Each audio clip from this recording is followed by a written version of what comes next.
നമസ്കാരം. ഇവിടെ ഈ അനുഗ്രഹീതമായിട്ടുള്ള സദസ്സിൽ ഇങ്ങനെ ഇരിക്കുന്ന സമയത്ത് ആദ്യം ഞാൻ വളരെ ഔപചാരികതകളില്ലാതെ നിങ്ങളോട് സംസാരിക്കാനാണ് താല്പര്യപ്പെടുന്നത്. അതുകൊണ്ട് എന്തെങ്കിലും തരത്തിലുള്ള തെറ്റുകുറ്റങ്ങൾ വരികയാണെങ്കിൽ ആദ്യം തന്നെ ക്ഷമിക്കുക. ശരത്തേണ്ണ പറയുന്നത് പോലെ എന്തെങ്കിലും നല്ല കാര്യങ്ങൾ എന്റെ ഭാഗത്ത് നിങ്ങൾ കേൾക്കുന്നുണ്ടെങ്കിൽ അതൊക്കെ ഗുരുവായൂരപ്പൻ പറഞ്ഞിരുന്നതാണ്. തെറ്റുകളൊക്കെ ഉണ്ടെങ്കിൽ അതെന്റെ മാത്രമായിട്ട് കരുതി ക്ഷമിക്കണമെന്ന് ആദ്യം തന്നെ ഒരു മുൻകൂർ ജാമ്യം എടുക്കുകയാണ്. കുറച്ച് ക്ഷമകൾ പറഞ്ഞു തുടങ്ങണം, കാരണം അങ്ങനെ ഒരു സിറ്റുവേഷനിലാണ്. രണ്ടാമത് എനിക്ക് നിങ്ങളോട് ക്ഷമ ചോദിക്കാനുള്ളത്, ഞാനിവിടെ വന്ന സമയത്ത് നാരായണീയം വായിച്ചുകൊണ്ടിരിക്കുന്ന ആചാര്യൻ ഉൾപ്പെടെയുള്ള ആളുകളോടാണ്. 94 ദശകം വായിച്ച് ഞാൻ വന്നത് കാരണം 100-ാം ദശകം വരെ വായിക്കാതെ നിർത്തി എന്ന് തോന്നുന്നു. അങ്ങനെ ഉണ്ടെങ്കിൽ എന്നോട് ക്ഷമിക്കുക. ഉറപ്പായും അത് വായിച്ചു തീർക്കാനൊക്കെ ഒരു അവസരം നിങ്ങൾക്ക് ഉണ്ടാവട്ടെ. അതിനെന്തെങ്കിലും ഒരു വിഷമം ആ വായിച്ച അമ്മമാർക്കും ആചാര്യനും തോന്നിയിട്ടുണ്ടെങ്കിൽ ഞാൻ നിങ്ങളോട് നിരുപാധികം ക്ഷമ ചോദിക്കുന്നു. ഒപ്പം നമുക്ക് അതിന്റെ ചെറിയൊരു വിഷമം മാറാനായി വളരെ ഭംഗിയായിട്ട് ഇവിടെ തിരുവാതിര നടത്തിയ അമ്മമാർക്കും എന്റെ ഹാർദവമായ നമസ്കാരം. ഇവിടെ എത്തിയിട്ടുള്ള മുഴുവൻ ആളുകൾക്കും, എന്റെ നാട്ടിൽ നിന്ന് പ്രഭാഷണം കേൾക്കാൻ വന്ന നിങ്ങളുടെ ചേച്ചി ഉൾപ്പെടെ, ചേച്ചി ഉൾപ്പെടെ, അങ്ങനെ എനിക്ക് അറിയാവുന്ന കുറെ മുഖങ്ങൾ ഇവിടെ നിന്ന് കാണുന്നുണ്ട്. നിങ്ങളുടെയൊക്കെ അടുത്തിരുന്നുകൊണ്ട് കുറച്ച് സമയം ഇന്ന് ഈ ക്ഷേത്രത്തെ സംബന്ധിച്ചിടത്തോളം ഏറ്റവും വിശിഷ്ടമായിട്ടുള്ള ദിവസമാണ്. ആ സമയത്ത് ഭഗവാന്റെ കാര്യങ്ങൾ പറഞ്ഞു കേൾക്കാൻ വേണ്ടി ഇത്രയും അധികം ആളുകൾ ഇവിടെ എത്തി എന്നുള്ളത് തന്നെ ഏറ്റവും വലിയ കാര്യം. അതൊരിക്കലും ഇതുവരെ നിങ്ങൾ കേൾക്കുക പോലും ചെയ്യാത്ത ഞാൻ ഇവിടെ പ്രഭാഷണം നടത്തുന്നു എന്നുള്ളതുകൊണ്ടല്ലോ. ഈ ക്ഷേത്രത്തോടും ഇവിടത്തെ മഹാദേവനോടും ശ്രീ ഗുരുവായൂരപ്പനോടൊക്കെയുള്ള നിങ്ങളുടെ അഗാധമായ പ്രേമം, സ്നേഹമാണ് നിങ്ങളെ ഇവിടെ എത്തിച്ചിട്ടുള്ളത്. അതുകൊണ്ട് തന്നെ നിങ്ങളെല്ലാവരെയും സാഷ്ടാംഗം പ്രണമിച്ചുകൊണ്ട് ഈ ക്ഷേത്രത്തിലെ പ്രഥമ ശ്രോതാവായിട്ടുള്ള ഭഗവാൻ ശ്രീ കിരാതമൂർത്തിയായിട്ടുള്ള മഹാദേവനെ പ്രണമിച്ചുകൊണ്ട് അദ്ദേഹത്തിന്റെ അർദ്ധാംഗിനിയായിട്ടുള്ള ആ ദുരിതാഭാവത്തിലിരിക്കുന്ന കിരാത പാർവതിയായിട്ടുള്ള ഭഗവതിയെ സാഷ്ടാംഗം പ്രണമിച്ചുകൊണ്ട് നമ്മുടെയൊക്കെ പൊന്നുണ്ണിയായിട്ടുള്ള, നമ്മളൊക്കെ കണ്ണാന്ന് വിളിച്ചാൽ എന്താന്ന് വിളി കേൾക്കാൻ കാത്തു നിൽക്കുന്ന ആ ശ്രീ ഗുരുവായൂരപ്പനെ സാഷ്ടാംഗം പ്രണമിച്ചുകൊണ്ട് കുറച്ച് സമയം നമുക്ക് ഭഗവാന്റെ കഥകൾ കേൾക്കാം. കഥകൾ മാത്രം കേട്ടു പോവാന്നുള്ളത് വളരെ അപകടം പിടിച്ചൊരു കാര്യമാണ്. എങ്കിൽ പോലും എനിക്ക് നിങ്ങളോട് കൂടുതലായിട്ട് പറയാനുള്ളത് കഥകളാണ്. വലിയ വലിയ കാര്യങ്ങളൊക്കെ പറഞ്ഞു തരാൻ വലിയ വലിയ ആചാര്യന്മാർ വരട്ടെ, അവർ നിങ്ങളോട് സംസാരിക്കും. ഞാൻ പറയുന്ന കഥകൾ വെറുതെ കഥകൾ കേട്ടു പോവാന്നുള്ളതല്ല, എങ്കിൽ പോലും കഥകളാണ് കൂടുതൽ നമ്മൾ ഈ പ്രഭാഷണത്തിൽ ഉൾപ്പെടുത്തിയിട്ടുള്ളത്. അതൊക്കെ എന്തിനാണ് നമ്മൾ ആചാര്യന്മാർ നമുക്ക് പറഞ്ഞു തന്നിട്ടുള്ളത് എന്നുള്ളതിനെ കുറിച്ച് മനനം ചെയ്ത് അതിന്റെ ആശയങ്ങൾ കൃത്യമായി നിങ്ങളുടെ മനസ്സിലെത്തിക്കാൻ ഗുരുവായൂരപ്പനും കിരാതമൂർത്തിയായിട്ടുള്ള ഭഗവാൻ നിങ്ങളെ അനുഗ്രഹിക്കട്ടെ. ഇപ്പൊ ഞാനിവിടെ ഉള്ള സമയത്ത് നാരായണീയം വായിച്ചുകൊണ്ടിരിക്കുകയായിരുന്നു. 92-94 ദശകമാണ് കേട്ടുകൊണ്ടിരുന്നതെന്നാണ് എന്റെ ഓർമ്മ. വളരെ ഭംഗിയായി നാരായണീയം വായിക്കുന്നു. ഇടയ്ക്കിടയ്ക്ക് അത് ഇവിടെ നടക്കുന്നുണ്ട് എന്നാണ് ഞാൻ അറിയുന്നത്. വളരെ സന്തോഷം.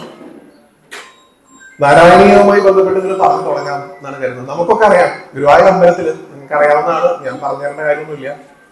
ഗുരുവായൂർ ക്ഷേത്രത്തിൽ രാവിലെ നട തുറക്കുന്ന സമയത്ത് 3 പ്രധാനപ്പെട്ട ആധ്യാത്മിക ഗ്രന്ഥങ്ങൾ പാരായണം ചെയ്യാറുണ്ട്. ഏതൊക്കെയാ?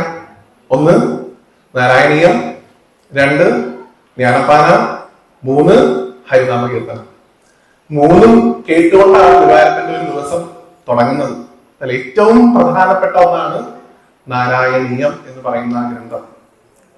നാരായണീയം എന്ന് പറയുന്ന മഹത്തായ ഗ്രന്ഥം നമുക്ക് സമ്മാനിച്ച മേപ്പത്തൂർ നാരായണ ഭട്ടതിരി എന്ന് പറയുന്ന വലിയ മനുഷ്യന്റെ ആധ്യാത്മിക പാരമ്പര്യം കേരളത്തിൽ ഇത്രയെങ്കിലും ഉണ്ടാവാൻ നാരായണീയം ചെയ്തിട്ടുള്ള സംഭാവന എത്രത്തോളം ഉണ്ട് എന്നുള്ളത് നാരായണീയം സ്ഥിരമായിട്ട് വായിക്കുന്ന അമ്മമാരുൾപ്പെടെയുള്ള ഈ സദസ്സിൽ ഞാൻ പ്രത്യേകിച്ച് പറയേണ്ട ആവശ്യമില്ല. എങ്കിൽ പോലും നമുക്ക് പൊതുവിൽ അറിയാവുന്ന ഒരു കഥയുണ്ട് നാരായണീയം ഉണ്ടാവാൻ സാഹചര്യം ഉണ്ടായിട്ടുള്ള കാര്യം. മേൽപ്പത്തൂരിലെ വാതരോഗം കലശലാവുന്നു. വാതരോഗം മാറ്റാനായി മേൽപ്പത്തൂർ ഗുരുവായൂരിലേക്ക് വരുന്നു. എല്ലാ രോഗങ്ങളും അതിന്റെ വേദന എത്ര കണ്ട് കുറച്ച് മാറ്റാൻ സ്പെഷ്യലൈസ് ചെയ്തിട്ടുള്ള ഒരാളാണ് ഗുരുവായൂരപ്പൻ. അത് നിങ്ങളുടെ ശരീരത്തിനുണ്ടാകുന്ന വേദനകളായിക്കൊള്ളട്ടെ, മനസ്സിനുണ്ടാകുന്ന വേദന ആയിക്കൊള്ളട്ടെ, ആ വേദനകളെയൊക്കെ തന്നെ വളരെ ഇൻ സെക്കൻഡ്സ് മാറ്റാൻ കഴിവുള്ള ആളാണ് ഗുരുവായൂരപ്പൻ. അതിന് ഈ ചെറിയ കുട്ടികളൊക്കെ ഇഞ്ചക്ഷൻ വെക്കാനായിട്ട് ഡോക്ടർക്ക് പോകുമ്പോൾ ഡോക്ടർ അതിനെ പറ്റിക്കുന്ന ഒരു ഏർപ്പാടുണ്ട്. എന്താണ്? ഇഞ്ചക്ഷൻ വെക്കുന്നതിന് മുമ്പായിട്ട് അവർക്ക് ഒരു കുഞ്ഞ് മിഠായി കാണിച്ചു കൊടുത്ത് അവരുടെ മനസ്സിനെ ആ മിഠായിലേക്ക് ഇങ്ങനെ ആകർഷിച്ച് കൊണ്ടുവന്ന് കുട്ടി മിഠായിയിലാണ് മുഴുവൻ നോക്കുന്നത്. നോക്കുമ്പോ ആ സമയത്ത് എന്ത് ചെയ്യും? ഒത്തു. അതേപോലെ ഗുരുവായൂരപ്പൻ നിങ്ങൾക്ക് തരുന്ന മിഠായിയാണ്. ഞാൻ എപ്പോഴും പറയുന്ന പോലെ ഗുരുവായൂരപ്പന്റെ ആരും വീണ് പോകുന്ന ആ പുഞ്ചിരി. നിങ്ങളെന്നെ ആലോചിച്ച് നോക്കൂ. നിങ്ങൾ എത്രയോ മണിക്കൂറുകൾ ചിലപ്പോ ഗുരുവായൂർ പോയി ക്യൂ നിന്ന് ആൾക്കാരുടെ മുമ്പിൽ കേട്ടുകൊണ്ടിരിക്കുന്നുണ്ടാവും. ചിലപ്പോ ദേവസ്വം ഓഫീസിന്റെ അവിടെയോ അല്ലെങ്കിൽ സത്രത്തിന്റെ അതുവരെയൊക്കെ ക്യൂ നീണ്ടുപോയി 3-4 മണിക്കൂർ. ഗുരുവായൂരിന്റെ പ്രത്യേകത നിങ്ങൾക്ക് അറിയാതെ നിങ്ങൾ ചിലപ്പോൾ ചെന്ന് പെടുന്നത് ഉദയാസ്ത്ര എന്നുള്ള ദിവസമായിരിക്കും. ആ ദിവസങ്ങളിൽ ഇടയ്ക്കിടയ്ക്ക് ഇതിങ്ങനെ അടച്ചു തുറക്കും ചെയ്യുന്നതുകൊണ്ട് നമുക്ക് വലിയ പ്രയാസമാണ്. നമുക്കാ പ്രയാസം അല്ലെ? ഇത്രയും സമയം കൂടുതൽ നേരം നിൽക്കേണ്ടി വരും. എന്നാലും ചിലപ്പോൾ രാവിലെ ഭക്ഷണം കഴിച്ചിട്ടുണ്ടാവില്ല. ചിലപ്പോൾ വെള്ളമൊക്കെ അവിടെ എത്തിക്കാൻ ദേവസ്വം ഉണ്ടെങ്കിൽ വലിയ പ്രയാസമില്ലാതെ കുറെ വെള്ളത്തിന്റെ ക്ഷീണമൊക്കെ മാറിക്കിട്ടും. എങ്കിലും ആ ഫ്ലൈ ഓവർ കടന്ന് ആ തിക്കി തിരക്കി ഈ നാലമ്പല വാതിലിനകത്തേക്ക് അങ്ങോട്ട് കയറി ചെല്ലുമ്പോൾ നമ്മൾ കാണുന്ന ഒരു ചിരിയുണ്ട്. ആ ഒറ്റ ചിരി കൊണ്ട് നിങ്ങളുടെ കർമ്മ പ്രാരാബ്ധങ്ങളെ മുഴുവൻ ഇല്ലാതാക്കി കളയാൻ കെൽപ്പുള്ള ആളാണ് ഗുരുവായൂരപ്പൻ. അങ്ങനെ ചിരിക്കുന്ന ഒരാളാണ് ഭഗവാൻ. ഭഗവാൻ എപ്പോഴും ചിരിച്ചിട്ടേ ഉള്ളൂ. അപ്പൊ ഭഗവാന്റെ ഏറ്റവും ഇത് എനിക്ക് മാത്രം എന്ന് പറഞ്ഞ് നമ്മൾ മാറ്റി വെക്കുന്നത് പോലെ, റിസർവ് ചെയ്ത് വെക്കുന്നത് പോലെ ഗുരുവായൂരപ്പന് വേണ്ടി മാത്രം ഉണ്ടാക്കിയിട്ടുള്ള ഒന്നാണ് നാരായണീയം. അത് കൃഷ്ണനോ വിഷ്ണുവിനോ പോലും അല്ല. അത് സ്പെഷ്യൽ ഫോർ ഗുരുവായൂരപ്പൻ. ഗുരുവായൂരപ്പന് വേണ്ടി മാത്രം എന്നാണ് ഓരോ ശ്ലോകങ്ങൾ നിങ്ങൾ അവസാനിപ്പിക്കുമ്പോ എന്റെ രോഗം മാറ്റണേ ഗുരുവായൂരപ്പ, എന്റെ രോഗം മാറ്റണേ ഗുരുവായൂരപ്പ എന്നാണ് ഭട്ടേരി പറഞ്ഞ് അവസാനിപ്പിക്കുന്നത്. അതുകൊണ്ട് തന്നെ ഗുരുവായൂരപ്പന് മാത്രമുള്ള ഒരു ഗ്രന്ഥമാണ് നാരായണീയം. നിങ്ങൾക്ക് അത് ഉണ്ടാകാനുള്ള പൊതുവിലുള്ള കഥ അറിയാം.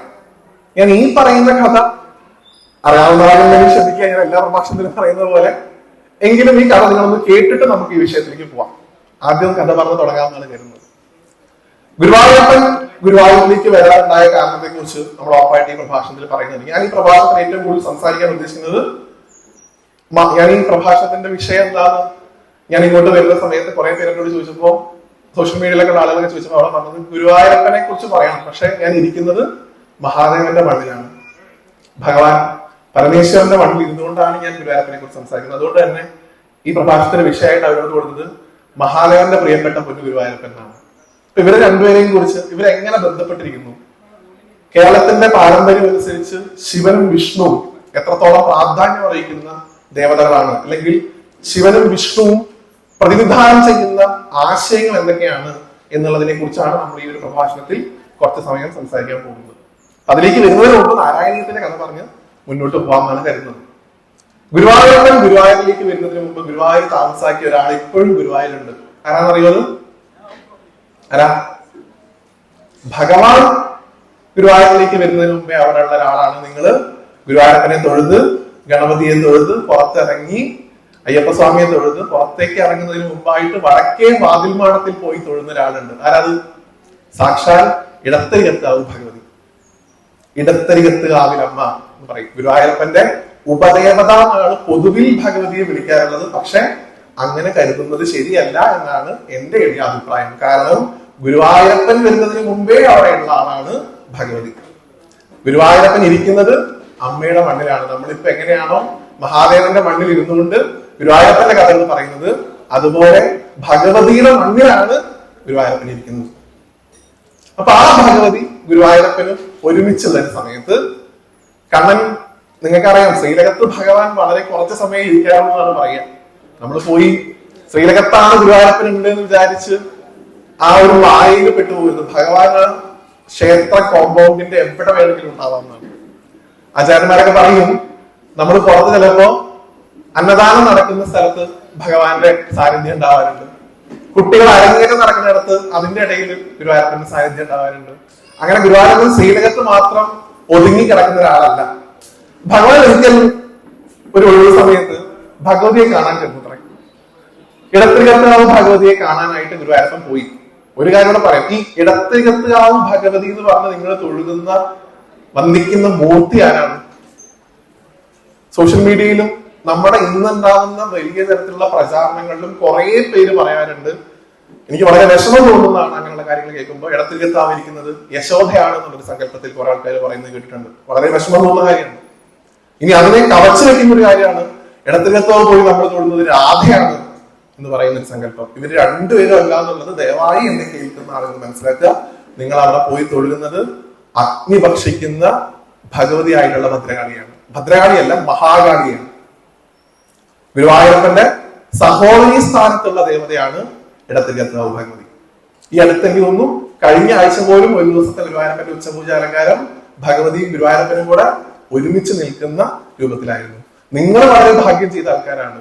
കാരണം എന്താ, ഇന്ന് ഇവിടെ മഹാവിഷ്ണു ഭഗവാന്റെ പ്രതിഷ്ഠാദിനാണ്.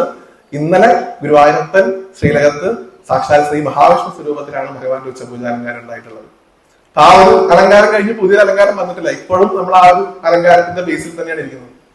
അപ്പോ ഭഗവതി മഹാകാളിയാണ്. എന്താണ് ഈ മഹാകാളിയും ഭദ്രകാളിയും തമ്മിലുള്ള വ്യത്യാസം? ഒന്ന് മഹാകാളി, ഒന്ന് ഭദ്രകാളി. മഹാകാളി ഗുരുവായൂരപ്പന്റെ സഹോദരിയാണ് ഞാൻ പറഞ്ഞു. കാരണം മഹാകാളി എന്ന് പറയുന്നത് ആദിപരാശക്തി ആയിട്ടുള്ള ഭഗവതിയുടെ മറ്റൊരു രൂപമായിട്ട് നമ്മൾ ആരാധിച്ചു വരുന്ന രൂപമാണ്. ഭദ്രകാളി എന്ന് പറയുന്നത് സത്യം പറഞ്ഞു കഴിഞ്ഞാൽ കേരളീയ സമ്പ്രദായത്തിൽ മാത്രമുള്ള ദേവതയാണെന്ന് പറയേണ്ടി വരും. ഭദ്ര കേരളീയ സമ്പ്രദായത്തിലാണ് ഏറ്റവും കൂടുതൽ പ്രാധാന്യം. കേരളീയത്തിലും ഒപ്പം തന്നെ നമ്മള് കൽക്കത്തയിലൊക്കെ പോകുന്ന സമയത്ത് കാശ്മീര ശൈവ സമ്പ്രദായത്തിൽ രണ്ട് വ്യത്യാസം നമുക്ക് പെട്ടെന്ന് മനസ്സിലാവും. ഒന്ന്, ഭഗവതിയാണ്, ശിവന്റെ അർദ്ധാംഗിനി ആയിട്ടുള്ള പാർവതി ദേവിയുടെ രൂപമാണ് മഹാകാളി സങ്കല്പത്തിൽ നമ്മൾ ആരാധിക്കുന്ന ഭഗവതിമാരൊക്കെ. നേരെ മറിച്ച് ഭഗവാൻ മഹാദേവന്റെ മകളുടെ രൂപത്തിൽ ശിവപുത്രി സങ്കല്പത്തിൽ നമ്മൾ ആരാധിക്കുന്ന ദേവതകളാണ് ഭദ്രകാളി രൂപത്തിലുള്ള ദേവതകളൊക്കെ തന്നെ. ഇപ്പൊ ഞാൻ വരുന്നത് അരകുറിശ്ശിയിൽ നിന്നാണ്. മണ്ണാർക്കാട് അരകുറിശ്ശിയാണ് എന്റെ വീട്. നിങ്ങൾ മണ്ണാർക്കാട് പൂരത്തിന് വന്നിട്ടുണ്ടെങ്കിൽ മണ്ണാർക്കാട് അരകുറിശ്ശി ഉദയർക്കുന്ന് ഭഗവതി ക്ഷേത്രത്തിലാണ് മണ്ണാർക്കാട് പൂരം നടക്കുന്നത്. തൊട്ടടുത്താണ് എന്റെ വീട്. ഞാൻ ഓർമ്മ വെച്ചതാണ് മുതൽ കാണുന്ന ഭഗവതി അരകുറിശ്ശി ഉദയർക്കുന്ന് ഭഗവതിയാണ്. ഭഗവതി നിങ്ങൾക്കറിയാം തിരുമാന്താംകുന്നിലമ്മയുടെ ഒരു വകഭേദമായിട്ടാണ് അവിടെ പ്രതിഷ്ഠിച്ചിട്ടുള്ളത്. തിരുമാന്താംകുന്നിലമ്മ ആരാ? മഹാകാളിയാണോ ഭദ്രകാളിയാണോ? ഭഗവതി ഭദ്രകാളിയാണ്. മകൾ എന്ന സങ്കല്പത്തിലാണ് അവിടെ പ്രതിഷ്ഠിച്ചിട്ടുള്ളത്. നേരെ മറിച്ച് നമ്മൾ ചോറ്റാനിക്കരയ്ക്ക് പോവാണെങ്കിൽ അവിടെ നിങ്ങൾക്ക് ഉച്ച സമയത്ത് പോയാൽ ഭഗവതിയെ ചോന്ന പട്ടെടുത്തിട്ടുള്ള കാളി രൂപത്തിൽ കാണാൻ പറ്റും. അവിടെ മകളല്ല, അവിടെ മഹാകാളിയായിട്ടുള്ള ഭഗവതിയാണുള്ളത്. അപ്പൊ ഒരു ക്ഷേത്രത്തിൽ പോകുമ്പോൾ അവിടെ ഇരിക്കുന്ന മൂർത്തി ആരാണ് എന്നുള്ളത് കൃത്യമായി മനസ്സിലാക്കി വേണം പ്രാർത്ഥിക്കാൻ. ഇപ്പൊ ഞാനിവിടെ ഇരിക്കുന്നുണ്ട്, എന്റെ പേര് വ്യാസൻ എന്നാണ്. നിങ്ങൾ ഇവിടെ നിന്നിട്ട് ശ്രീജിത്ത് നന്നായി സംസാരിച്ചു, ശ്രീജിത്തിനെ കാണാൻ നല്ല ഭംഗിയുണ്ടെന്ന് പറയുമ്പോൾ എനിക്ക് എത്ര വിഷമം ഉണ്ടാവും അല്ലെ? എന്റെ പേര് പറഞ്ഞ് നിങ്ങൾ എന്നെ പ്രശംസിക്കുമ്പോഴല്ലേ എനിക്ക് കുറച്ചുകൂടെ സന്തോഷം. അതേപോലെ നിങ്ങളൊരു ക്ഷേത്രത്തിൽ പോയിട്ട് ഗുരുവായൂരപ്പനെ കണ്ട് മഹാദേവാന്ന് വിളിക്കാൻ പറ്റത്തില്ല എങ്കിലും ഗുരുവായൂരപ്പാന്ന് വിളിക്കുക, അതാണ് കുറച്ചുകൂടെ ഭംഗി അല്ലെ? അതേപോലെ ഭഗവതി എന്ത് സങ്കല്പത്തിലാണ് ഇരിക്കുന്നതെന്ന് മനസ്സിലാക്കി വേണം പ്രാർത്ഥിക്കാൻ. ഗുരുവായൂര് എടത്തിരികത്തുകാവ് ഇരിക്കുന്ന ഭഗവതി മഹാകാളി സങ്കല്പത്തിലുള്ള ദേവതയാണ്. അമ്മ വളരെയധികം സ്നേഹസ്വരൂപിണിയാണ്, ഒപ്പം കുറച്ച് ദേഷ്യം കൂടുതലുള്ള ആളാണ്. കേരളത്തിൽ ഒരൊറ്റ ക്ഷേത്രത്തിൽ മാത്രമേ ഭഗവതിക്ക് നൈവേദ്യമായി അഗ്നി തീ നേദിക്കുന്നുള്ളൂ. ഏതാമ്പലം? ഗുരുവായൂർ ക്ഷേത്രം. ഗുരുവായൂർ ക്ഷേത്രത്തിലുള്ള ഇടത്തിരികത്തുകാവ് ഭഗവതിക്കുള്ള രാത്രി നേദ്യം നമ്മൾ 30 രൂപ കൊടുത്ത് ഷീട്ടാക്കും. എന്താണ്? അഴൽ എന്നാണ് ആ ഒരുപാട് പേര്. അഴൽ എന്ന് പറഞ്ഞാൽ എന്താ? ദുഃഖം, വിഷമം. ആ വഴിപാട് നമ്മൾ ഷീട്ടാക്കുമ്പോ ഭഗവതിക്ക് നേദിക്കുന്നത് അഗ്നിയാണ്. നമ്മൾ പറയും അമ്മയെ തീ തീറ്റിക്കല്ലേ, അമ്മയെ തീ തീറ്റിക്കല്ലേ എന്ന് പറയും. നമ്മൾ ഭഗവതിക്ക് കൊടുക്കുന്നത് എന്താ? തീയാണ്. നിങ്ങളുടെ വിഷമങ്ങളെ മുഴുവൻ എന്റെ മക്കളാണ്, മക്കൾ അമ്മയ്ക്ക് തീ കൊടുത്താലും അമ്മ കഴിക്കും. അതാണ് അമ്മയുടെ സ്നേഹം. ആ ഭഗവതിയാണ് ഇടത്തിരികത്തുള്ളത്. ഇനി തൊഴുമ്പോ അതുകൂടെ മനസ്സിലാക്കി ഗുരുവായൂർ പോയി തൊഴാം. അതുകൊണ്ട് ആ അമ്മയെ കാണാൻ ഒരു ദിവസം കണ്ണം പോയി. ഗുരുവായൂരപ്പൻ ഒരു ഒഴിവ് സമയം കിട്ടിയപ്പോ ഭഗവതിയെ കാണാനായിട്ട് വടക്കേ വാതിൽമാടത്തിൽ പോകും. ഇടയ്ക്കിടയ്ക്ക് ഭഗവാൻ പോകാറുണ്ട് എന്നാണ് പറയാ. ശരിക്കും ഭഗവാന്റെ വിഗ്രഹം അവിടെ കൊണ്ടുപോകുന്നത് ഗുരുവായൂർ ഉത്സവത്തിൽ ആറാട്ടിൽ അന്ന് മാത്രമാണ് അവർ തമ്മിൽ കാണുന്നുള്ളൂ. അതിലേക്ക് നമുക്ക് വരാം.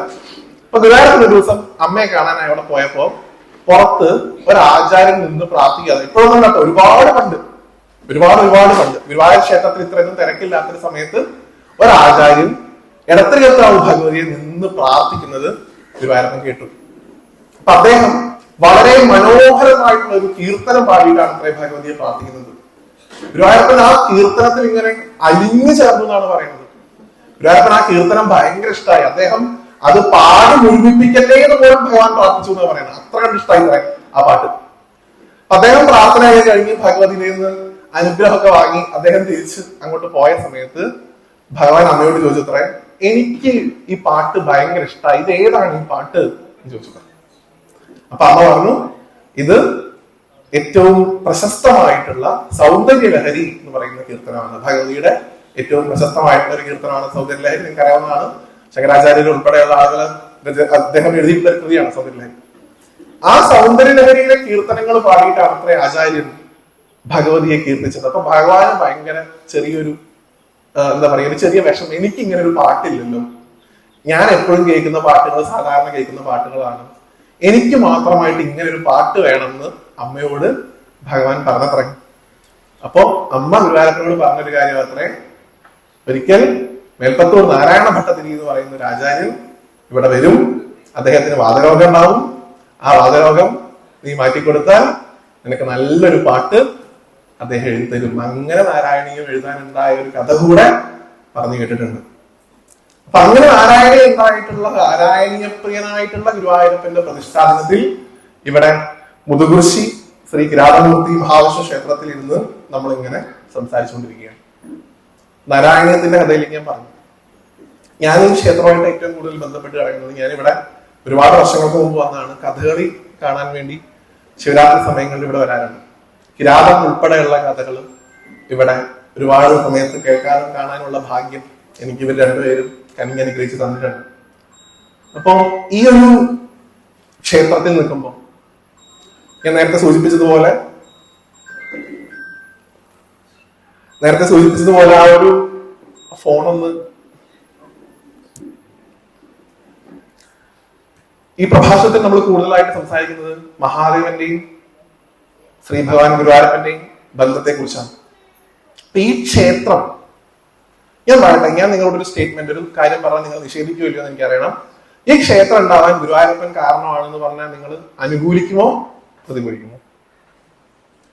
ഭഗവാൻ മഹാദേവൻ ഇവിടെ വരാൻ ഒരു തരത്തിൽ അല്ലെങ്കിൽ മറ്റൊരു തരത്തിൽ ശ്രീ ഗുരുവായൂരപ്പൻ കാരണമാണ് എന്ന് ഞാൻ പറയുന്നു. എന്തുകൊണ്ടെന്നാൽ എന്താണ് ഈ കിരാതമൂർത്തിയായിട്ടുള്ള ഭഗവാന്റെ ഭാവം? നിങ്ങൾക്ക് എല്ലാവർക്കും അറിയാവുന്ന കഥയാണ്, പെട്ടെന്ന് പറഞ്ഞു പോവാം, എന്നിട്ട് നമുക്ക് അതിന്റെ തത്വങ്ങളിലേക്ക് വരാം. വനവാസക്കാലത്ത് അർജുനനോട് ഗുരുവായൂരപ്പൻ പറയുന്നു, ഈ സമയം വെറുതെ പാഴാക്കി കളയരുത്, എന്നെ കേൾക്കുന്ന കുഞ്ഞു മക്കളുണ്ട്, എനിക്ക് നിങ്ങളോടും അല്ലെങ്കിൽ പഠിക്കുന്ന കുട്ടികളുണ്ട്, ജോലി ചെയ്യുന്ന ആൾക്കാരുണ്ട്, അമ്മമാരുണ്ട്, എല്ലാവരോടും എനിക്കും പറയാനുള്ളത്, നിങ്ങളുടെ ഈ ഒരു സമയം നിങ്ങൾ വെറുതെ പാഴാക്കി കളയരുത്. എന്ത് സമയം? ഇങ്ങനെ ഇവിടെ ഇരിക്കുന്ന സമയമല്ല, ഇതിന് ക്രിയാത്മകമായിട്ട് ഉപയോഗിച്ചുകൊണ്ടിരിക്കുകയാണ്. വെറുതെ കിട്ടുന്ന ഒരു സമയവും നമ്മൾ പാഴാക്കി കളയരുത് എന്ന് നിർബന്ധമുള്ള ആളാണ് ഗുരുവായൂരപ്പൻ. ഇപ്പൊ വനവാസമാണ്, കാട്ടിൽ താമസിക്കുകയാണ്, കുറെ സമയമുണ്ട്. ഈ സമയം എന്തിനു വേണ്ടി ഉപയോഗിക്കണം? ദിവ്യാസ്ത്രങ്ങൾ സമ്പാദിക്കാനായിട്ട് ഉപയോഗിക്കണം എന്നാണ് അർജുനനോട് ഭഗവാൻ പറയുന്നത്. അത് മനസ്സിലാക്കി പാർശ്വരാസ്ത്രം എന്ന് പറയുന്ന മഹത്തായ അസ്ത്രം സമ്പാദിക്കാനായി അർജുനനെ തപസ് ചെയ്യാൻ വേണ്ടി പറഞ്ഞു വിടുന്ന ആരാണ്? ഗുരുവായൂരപ്പൻ അല്ലെ? അർജുനൻ ഒരു കാട്ടിൽ പോയി അദ്ദേഹത്തിന്റെ തപസ് ആരംഭിക്കുന്നു. അങ്ങനെ അദ്ദേഹം തപസ് ചെയ്യുന്ന സമയത്താണ് ദിവ്യാസ്ത്രങ്ങൾ അർജുനന്റെ കൈകളിൽ എത്തുന്നത്. ഭാവിയിൽ തനിക്ക് ദോഷം ചെയ്യും എന്ന് മനസ്സിലാക്കിയ ദുര്യോധനൻ അർജുനനെ വധിക്കാനായി ഒരു അസുരനെ നിയോഗിക്കുന്നു. മോകാസുരൻ എന്നാണ് അസുരന്റെ പേര്. ആ അസുരൻ എന്ത് ചെയ്യുന്നു? ഒരു പന്നിയുടെ രൂപം എടുത്ത് അർജുനനെ വധിക്കാനായി അർജുനൻ കണ്ണടച്ച് തപസ് ചെയ്യുന്ന സമയത്ത് അർജുനന്റെ അടുത്തേക്ക് ഇങ്ങനെ കുതിച്ചു ചെല്ലുകയാണ്. അർജുനൻ പന്നിയെ കാണുന്ന സമയത്ത് പന്നി ഒരുപാട് അടുത്ത് എത്തിയിട്ടുണ്ട്. പെട്ടെന്ന് തന്നെ ഗാന്ധിയം എടുക്കുന്നു, ആ പന്നിയെ നോക്കി തന്റെ അമ്പൊടുങ്ങാത്ത അവനാടിയിൽ നിന്ന് ആദ്യത്തെ അസ്ത്രം അർജുനൻ അയക്കുന്നു. അർജുനൻ അയക്കുന്ന അസ്ത്രത്തെ ഭേദിച്ചുകൊണ്ട് മറ്റൊരസ്ത്രം പെട്ടെന്ന് അല്ലെങ്കിൽ ഒരേ സമയത്ത് ആ പന്നിയുടെ പുറത്ത് കൊള്ളുന്നതാണ്. അപ്പൊ അസ്ത്രം വന്ന ദിക്കിലേക്ക് അർജുനൻ ഇങ്ങനെ നോക്കി പറയും. അപ്പൊ അവിടെ നിന്ന് ഭയങ്കര കലപല ഒച്ചകളൊക്കെയാണ് കേൾക്കുന്നത്. എന്താ? ഒരു കാട്ടാള സംഘം ആ ഭാഗത്തേക്ക് ഇങ്ങനെ നടന്നു വരുന്നതായിട്ടാണ് കാണുന്നത്.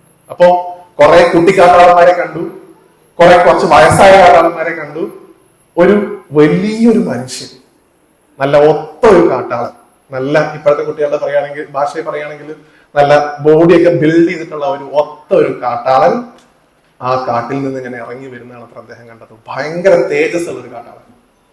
അദ്ദേഹത്തിന്റെ കൂടെ നല്ല പച്ച മരതകക്കല്ലിന്റെ നിറമുള്ള ഒരു ഭഗവതി നല്ല ഒരു കാട്ടാള സ്ത്രീ. ഇവർ രണ്ടുപേരും കുറച്ച് കുട്ടികളും എല്ലാവരും കൂടെ ചേർന്ന് അർജുനന്റെ അടുത്തേക്ക് വരുന്ന ഒരു രംഗം. ഉറപ്പായിട്ടും എന്തിനു വേണ്ടിയിട്ടാണ് വരുന്നത്? ഞങ്ങൾ വേട്ടയാടി പിടിച്ച പന്നിയെ ഞങ്ങൾക്ക് വേണം എന്നുള്ളതാണ് ആവശ്യം, അല്ലെ? ആ പന്നിയെ അമ്പ ചെയ്ത് കൊന്നത് ഞാനാണ്, എനിക്ക് അതിന്റെ ഉത്തരവാദിത്വം ഞാൻ ഏറ്റെടുക്കുന്നു, അതിനെനിക്ക് കൊണ്ടുപോകണം എന്നുള്ളതാണ് ആരുടെ പക്ഷം? കാട്ടാളന്റെ പക്ഷം. അർജുനൻ പറയുന്നു ഇത് ഞാൻ അമ്പ ചെയ്ത് വന്ന പന്നിയാണ്, ഇതിനെ ഞാൻ കൊണ്ടുപോകും. ഇവര് തമ്മിൽ തർക്കമാകുന്നു, അല്ലെ? തർക്കം മൂർച്ഛിച്ച് ഭഗവാൻ അർജുനനെ രസകരമായിട്ട് കളിയാക്കുന്നൊക്കെ ഉണ്ട്. നിനക്കൊരു കഴിവുമില്ല. അർജുനന് ഭയങ്കര അഹങ്കാരമാണ് ആ സമയത്ത്. ഞാൻ ഈ ലോകം മുഴുവൻ ഈ ഒരു 2 അമ്പും വില്ലും എന്റെ കയ്യിലുണ്ടെങ്കിൽ ഇതങ്ങ് ഞാൻ കീഴ്മേൽ മറച്ചു കളയുമെന്ന് അഹങ്കാരത്തോടു കൂടി അർജുനൻ ഇരിക്കുന്ന സമയത്ത് അർജുനനെ ഒന്നുമല്ലാത്ത രീതിയിൽ ഭഗവാൻ കളിയാക്കുന്നത് നിങ്ങൾക്ക് ആ രംഗത്ത് കാണാൻ പറ്റും. ആരണ്യപർവ്വത്തിൽ ഭഗവാൻ എപ്പോഴും ശ്രമിക്കുക. നിങ്ങളും മനസ്സിലാക്കേണ്ടത്, മഹാദേവനായിക്കോട്ടെ ഗുരുവായൂരനായിക്കോട്ടെ, എപ്പോഴും ഭഗവാൻ നിരന്തരമായി ശ്രമിച്ചുകൊണ്ടേയിരിക്കുന്നത് നിങ്ങളുടെ ഈഗോയെ ഇല്ലാതാക്കാനാണ്. എന്താണ് ഈഗോ? ഞാൻ എന്ന ഭാവം. നമ്മുടെ ഈശ്വരന്മാരൊന്നും തന്നെ നമുക്ക് ഞാൻ എന്ന ഭാവം ഉണ്ടാക്കുന്നത് വെച്ച് പുലർത്താൻ സമ്മതിക്കില്ല. നിങ്ങൾക്ക് എന്തെങ്കിലും തരത്തിലുള്ള വിഷമങ്ങൾ, എന്തെങ്കിലും തരത്തിലുള്ള തിരിച്ചടികൾ ജീവിതത്തിൽ എപ്പോഴെങ്കിലും അനുഭവിക്കുന്നുണ്ടെങ്കിൽ ഒരു നിമിഷം കണ്ണടച്ച് ചിന്തിക്കുക, എപ്പോഴെങ്കിലും എന്റെ മനസ്സിൽ ഞാൻ എന്ന ഭാവം വന്നിട്ടുണ്ടോ? ഇതെല്ലാം എന്റെ കഴിവ് കൊണ്ടാണ് നടക്കുന്നത്, എനിക്കിതെല്ലാം തന്നെ വളരെ അനായാസം ചെയ്യാൻ കഴിയും എന്നുള്ളത് ആത്മവിശ്വാസത്തിന്റെ രൂപത്തിലാണെങ്കിൽ നല്ലത് തന്നെ. അതിന് ഒരിക്കലും ഞാൻ കുറ്റം പറയുന്നില്ല. പക്ഷെ ആ ആത്മവിശ്വാസത്തിന്റെയും അഹങ്കാരത്തിന്റെയും ഇടയിൽ വളരെ ചെറിയ ഒരു അതിര് മാത്രമേ ഉള്ളൂ എന്നുള്ളത് മനസ്സിലാക്കുക. നിങ്ങൾക്ക് ആത്മവിശ്വാസമാവാം, അഹങ്കാരമാവരുത്. അഹങ്കാരം വെച്ച് പുലർത്താൻ പ്രത്യേകിച്ച് മഹാദേവൻ ഒട്ടും തന്നെ അനുവദിക്കുന്നില്ല. നിങ്ങൾ ഭഗവാന്റെ തട്ടകത്തിലുള്ള ആൾക്കാരാണ്. ഉറപ്പായും അർജുനന്റെ അഹങ്കാരം നശിപ്പിക്കേണ്ടതായിട്ടുണ്ട്. അസ്ത്രം കൊടുക്കുന്നതിനൊന്നും ഭഗവാൻ ഒരു വിരോധമില്ല. ചോദിച്ചത് എന്തും കൊടുക്കുന്ന ആളാണ് മഹാദേവൻ. എന്തും നിങ്ങൾ എന്ത് ചോദിച്ചോ അതെടുത്തു തരും. ഞാൻ കഴിഞ്ഞൊരു പ്രഭാഷണത്തിൽ പറഞ്ഞ പോലെ നിങ്ങൾ ചോദിക്കുന്നത് എന്തും നിങ്ങൾക്ക് വേണോ വേണ്ടയോ എന്നുള്ളതൊന്നും ആലോചിക്കാതെ എന്റെ കുട്ടി എന്നോട് ചോദിച്ചു ഞാൻ കൊടുക്കും എന്ന് പറഞ്ഞു കൊടുക്കുന്ന ഒറ്റ ദേവതയെ നമ്മുടെ സങ്കല്പത്തിലുള്ളൂ, അത് മഹാദേവനാണ്. ഭസ്മാസുരന്റെ കഥ നിങ്ങൾക്ക് അറിയാലോ. ഭഗവാനെ തപസ് ചെയ്തതിനു ശേഷം പറഞ്ഞു ഞാൻ ആരുടെ തലയിൽ കൈവച്ചാലും അയാൾ മരിക്കണം, ഓൺ ദ സ്പോട്ട്, തഥാസ്തു. നിങ്ങൾക്ക് ആ വരം കിട്ടിയത് കൊണ്ട്, നിങ്ങൾക്ക് ആ ആഗ്രഹിച്ച സാധനം കിട്ടിയത് കൊണ്ട് എന്തെങ്കിലും പ്രയാസം ഉണ്ടാവോ എന്ന് പോലും ചിന്തിക്കാത്ത അത്രയും സ്നേഹം നിങ്ങളോടുള്ള ആളാണ് മഹാദേവൻ. ഗുരുവായൂരനാണെങ്കിൽ ഒന്ന് പിടിച്ചേ തരും. ഇതുകൊണ്ട് എന്തെങ്കിലും പ്രയാസം ഉണ്ടാവോ എന്ന് ഞാൻ നോക്കട്ടെ എന്ന് ഭഗവാൻ ഒന്ന് പിടിക്കും, ഒന്ന് ചെറുതായിട്ട് കൺട്രോൾ ചെയ്യും. പക്ഷെ മഹാദേവൻ അങ്ങനെയില്ല. എന്റെ കുട്ടി എന്നോട് ചോദിച്ചു, ഞാൻ കൊടുത്തു. അതുകൊണ്ടാണ് അദ്ദേഹത്തെ അച്ഛനായിട്ട് നമ്മൾ കാണുന്നത്. കേരളീയ അല്ലെങ്കിൽ ഭാരതീയ പാരമ്പര്യത്തിൽ മുഴുവൻ അച്ഛൻ എന്ന് പറഞ്ഞ മഹാദേവനാണ്, ഗുരുവായൂരപ്പൻ പോലും അല്ല. അമ്മ എന്ന് പറഞ്ഞ ഭഗവതിയാണ്. എവിടെ? അപ്പൊ അങ്ങനെയുള്ള കാട്ടാള സ്വരൂപത്തിലുള്ള കിരാതമൂർത്തിയായിട്ടുള്ള ഭഗവാൻ അർജുനന്റെ ഈഗോ, അർജുനന്റെ അഹങ്കാരം ഇല്ലാതിരിക്കാൻ വേണ്ടി അർജുനനോട് തർക്കിക്കുന്നു. അഹങ്കാരം ഒരുപാട് കൂടി അഹങ്കാരത്തെ കൊള്ളിച്ച് സംസാരിക്കുമ്പോ അർജുനൻ ആയുധമെടുക്കുന്നു, ഭഗവാനുമായി ഘോരമായിട്ടുള്ള ഒരു യുദ്ധത്തിൽ ഏർപ്പെടുന്നു. ഭഗവാന് സന്തോഷം തോന്നി പറയും മഹാദേവന്, ഞാനിത് കൊടുക്കുന്നത് വെറും ഒരാൾക്കല്ല, ഇവനിത് കിട്ടിയാലും ഇതിനെ കൈകാര്യം ചെയ്യാനുള്ള പ്രാപ്തി ഇവനുണ്ട് എന്ന് അർജുനന്റെ അസ്ത്രങ്ങൾ കണ്ടപ്പോൾ ഭഗവാന് തോന്നിയെന്നാണ്. എന്നാലും യുദ്ധം ചെയ്യുന്നത് മഹാദേവനോടാണ്, അല്ലെ? ആ മഹാദേവനോട് യുദ്ധം ചെയ്ത് ജയിക്കാൻ സാധിക്കുന്ന ഏതെങ്കിലും ഒരാൾ ഈ ഭൂലോകത്തുണ്ടോ? ഒരാളുമില്ല. എങ്കിലും അർജുനൻ അദ്ദേഹത്തിന് അറിയാവുന്ന അസ്ത്രങ്ങൾ മുഴുവൻ എടുത്ത് ഉപയോഗിച്ചു. ഭഗവാനെ ഒരു തരത്തിലും അദ്ദേഹത്തിന് പരാജയപ്പെടുത്താൻ സാധിച്ചില്ല. അങ്ങനെ അദ്ദേഹത്തിന്റെ അമ്പൊടുങ്ങാത്ത ആവനാഴിയിലെ മുഴുവൻ അസ്ത്രങ്ങൾ എടുത്ത് പ്രയോഗിച്ചു എന്നാണ് ഒരു കാട്ടാളനെ തോപ്പിക്കാൻ. എന്നിട്ടും അർജുനന് പരാജയം സംഭവിച്ചു.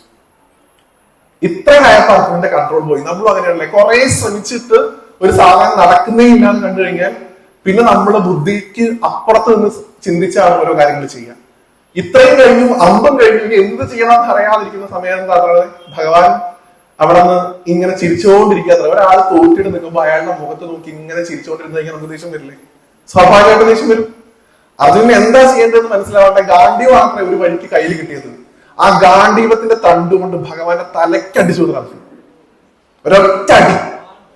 കഥകളി ഞാൻ വളരെ ഭംഗിയായിട്ട് കാണിക്കും. നിങ്ങൾ ഇനി കഥകളി കിരാതം കാണുന്നുണ്ടെങ്കിൽ ശ്രദ്ധിച്ചാൽ മതി. അർജുനൻ വില്ലെടുത്തിട്ട് ഭഗവാന്റെ തലമണ്ടക്കടിക്കും.